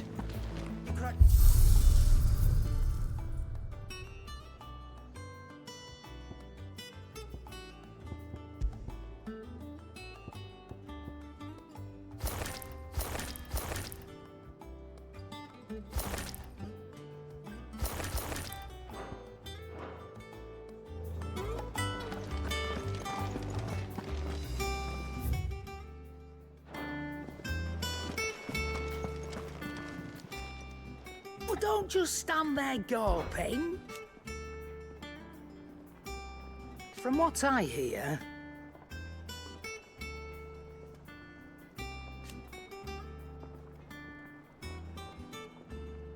the poor buggers.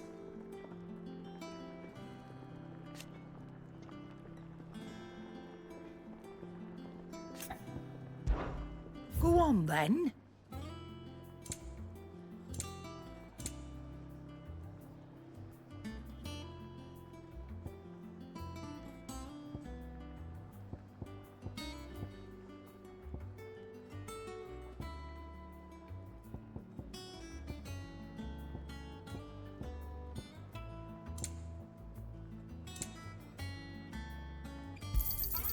You're rubbing me blind, you know.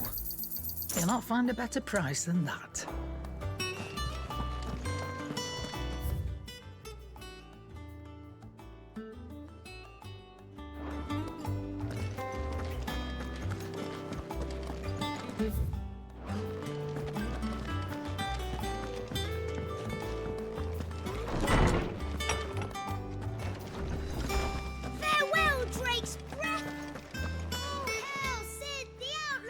knowledge is yours.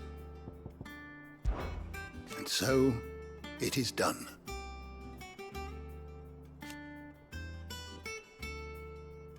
Yet the tale is far from over.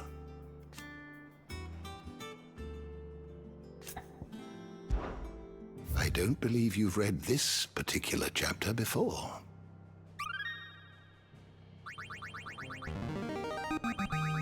I have quite the find for you today.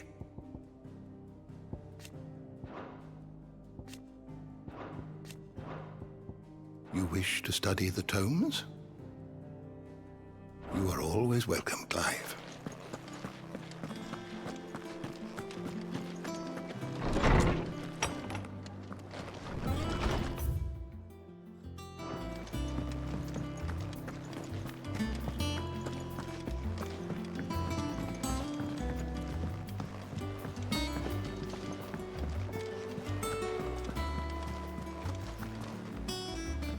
Oh, bother.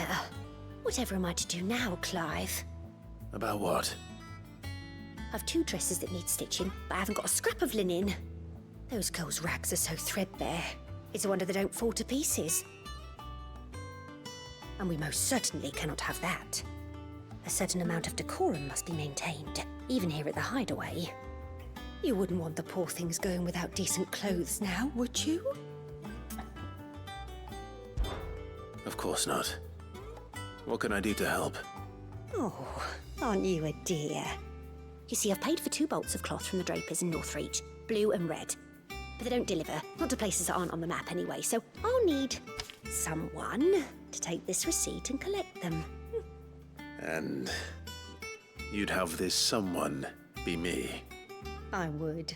And don't let them fob you off with anything less than what I paid for. 1 bolt of blue and 1 of red. I expect them both.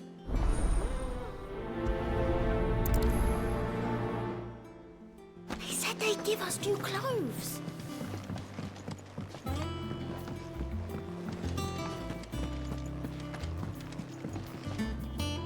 And how may I assist you today? What is it that you wish to learn? Study it well, Clive. Our man in Dalrymple mentioned that Kupka's guard...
Sid, I know that when we came to the Hideaway, we chose to let go of our past in order that we might focus on our future.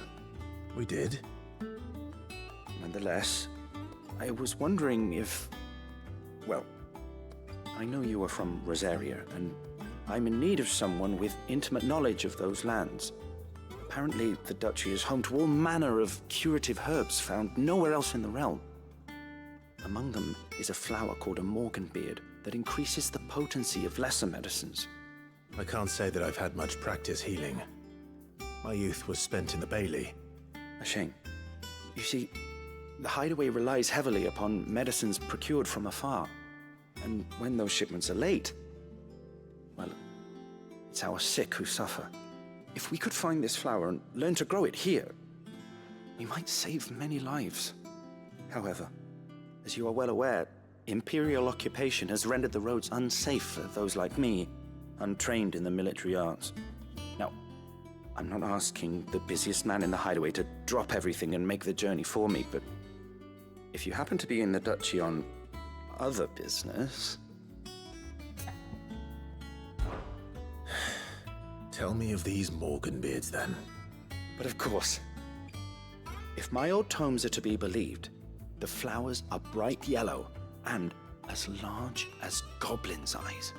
Oh, and they grow in the marshes of Sorrowise. If I am to propagate them here in the backyard, I will require several samples, preferably of blooms which have already gone to seed. And before I forget, I do seem to recall learning in the course of my research that their odor has the tendency to attract unsavory creatures. Nothing you cannot handle, though, I'm sure.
Anything catch your eye?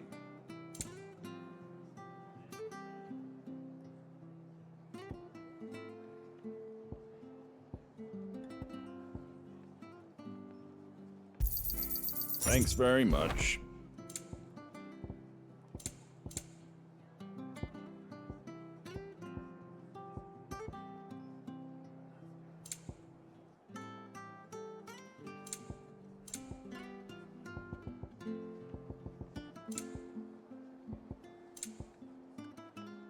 Take care out there, eh? Thank you for sticking with us. Those of us who are still here have to look after each other. It'll take ages to tidy all this stuff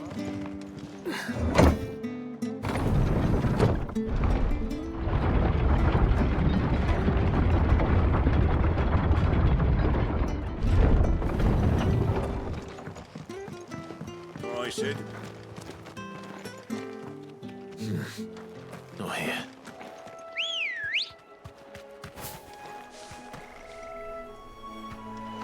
Good girl.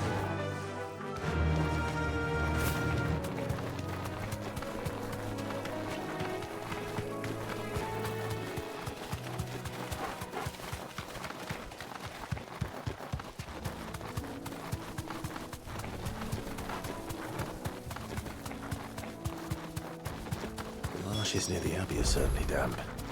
Let's see if they're damp enough for Morganbeards.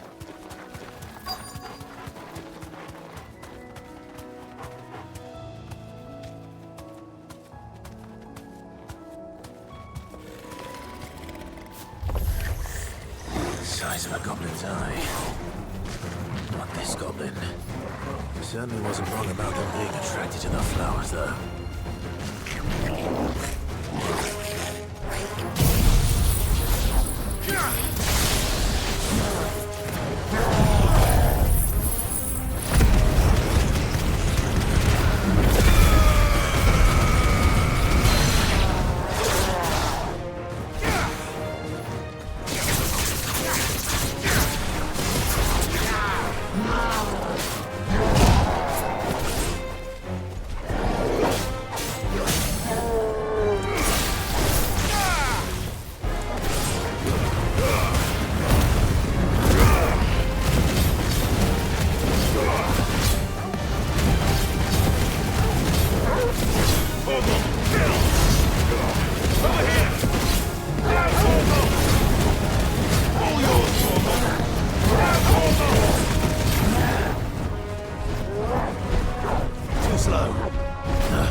bright yellow. These are our Morgan beards, all right. Well, I've gone to this much trouble. There's something familiar about this scent. It reminds me of home. Hopefully this will be enough. I've had my fill.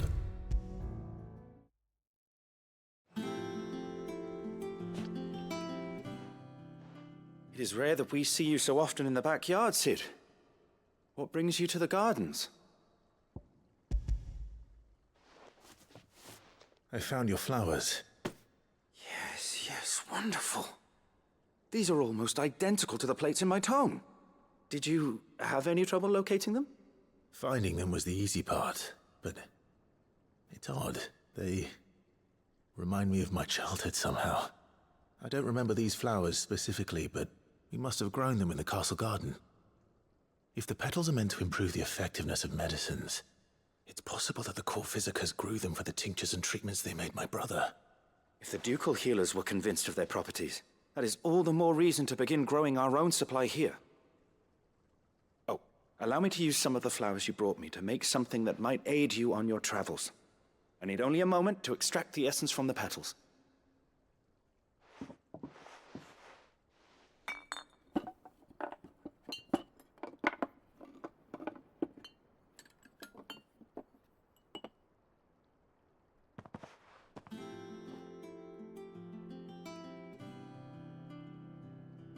And here we are.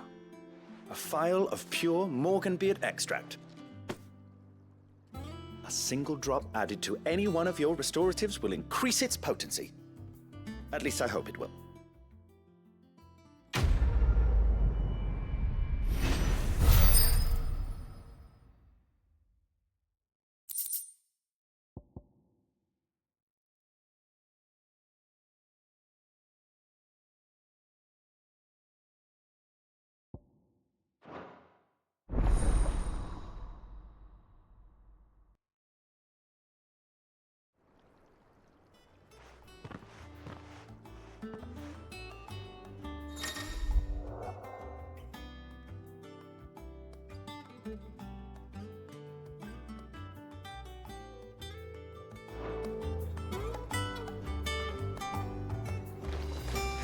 Let's see about planting those seeds. Your leaves are looking nice and shiny today, Doctor.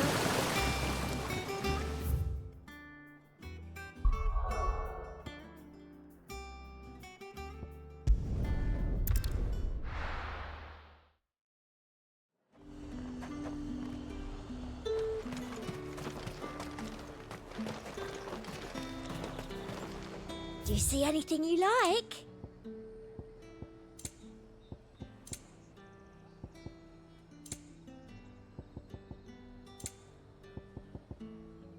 I'll be here if you need me. Let's hope the draper has Hortense's cloth. All anyone ever wants. Fresh cuts! You'll not find a bruised pippin in the bush. Might I interest you in some swansdown? Perhaps some seersucker or herringbone? Just some linen. 2 bolts. Already paid for in full.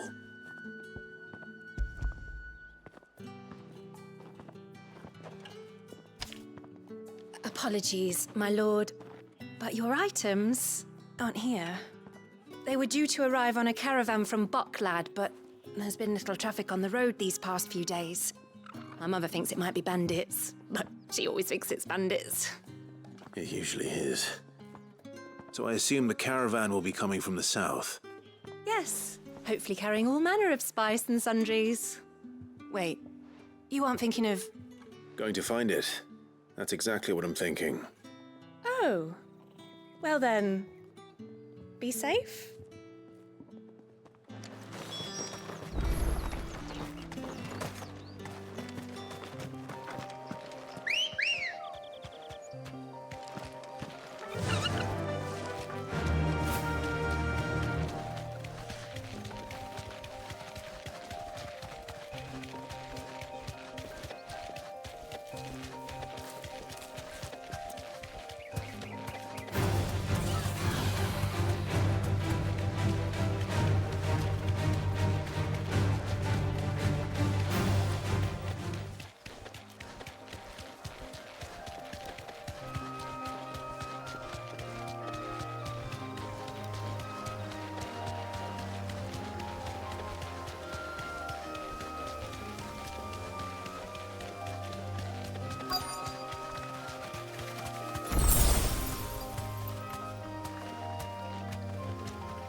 word's a menace.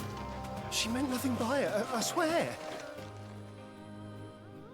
Who's gonna buy my wares now? State your animals left them in.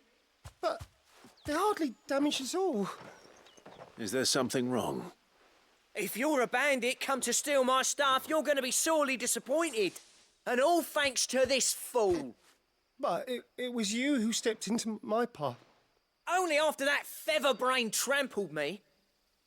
I demand recompense, be it in coin or the items you carry.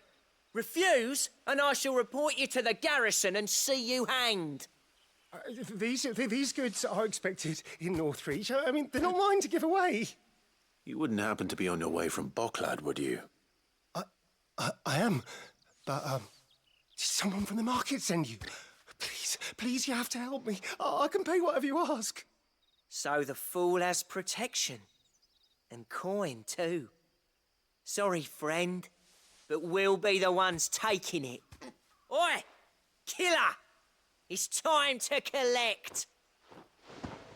I told you not to call me that. And we'd have already collected if you hadn't insisted we'd put on this little act. Bandits! As I told one of your customers, it usually is. Let's get this over with. I'll deal with the bird lover. You take the handsome one, killer.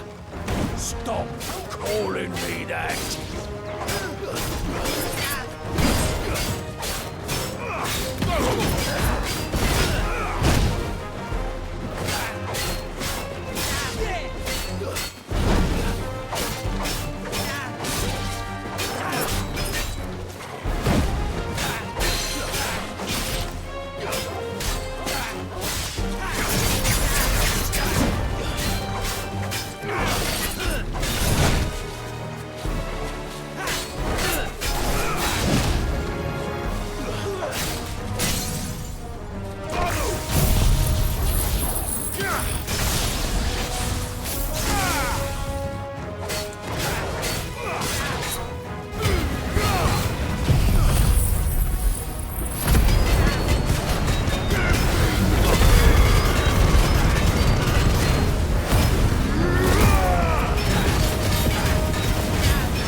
All right. You made your point. Killer my arse. Did he hurt you? No, thankfully. He seemed intent on letting the bandit do his dirty work for him, and he would have succeeded had the Great Lender not sent you. My shipment is safe, and my livelihood with it. You must allow me to reward you. We can speak of that once you're safe in Northreach. I'll accompany you there.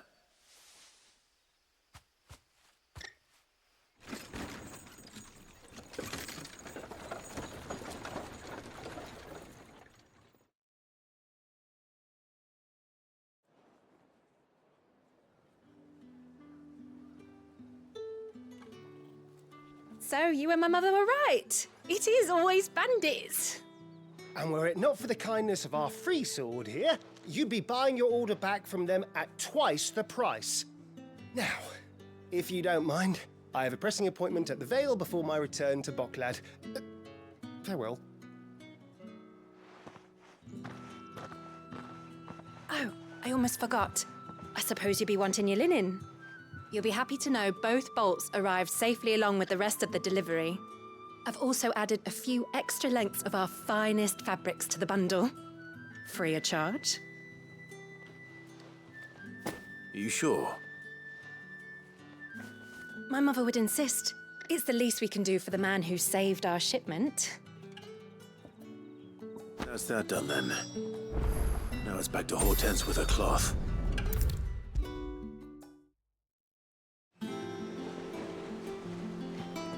Clive, sorry again for sending you all that way. But you did get my order, didn't you? Don't worry.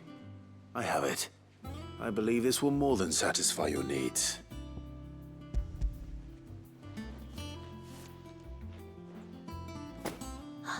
Let's see here. One bolt of red, one bolt of blue. What's this? I don't recall ordering any silk or velvet or... Is this gold work? Krieger's ghost. If that devilit of a draper expects me to pay for these... You needn't worry on that score, Hortense. They were a gift. For services rendered. I can always return them if you like. Oh, no. Oh, there's no need to be hasty now, Clive. I'm sure I can put all three to good use. Speaking of which one's most to your liking? I don't know.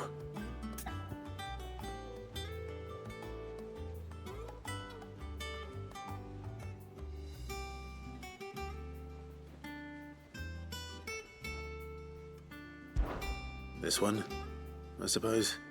I've a mind to give a piece to Jill. Did you know she's quite the little seamstress?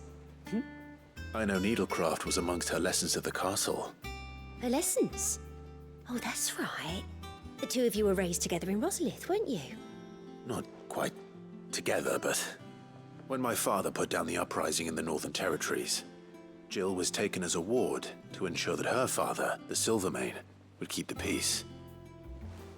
She's an honest-to-goodness princess then, isn't she? I could tell, you know. Some people just have that air about them. Not many round here, mind. I'd offered to sew her something that might better suit her station. But she'd most likely turn me down, as she always does. Tell me not to waste the fabric when it's better used on the children. Don't take it the wrong way. She certainly seems to be attached to the last outfit you made her. Oh, sometimes I think she never takes it off. Or perhaps she'll make something for herself with your gift. Either way, I'm sure she won't turn it down. We'll see, I suppose.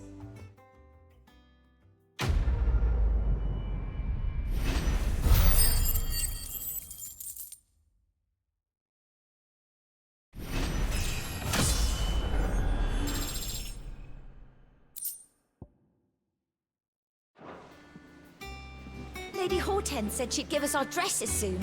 Said they'd be made of linen.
Not sackcloth.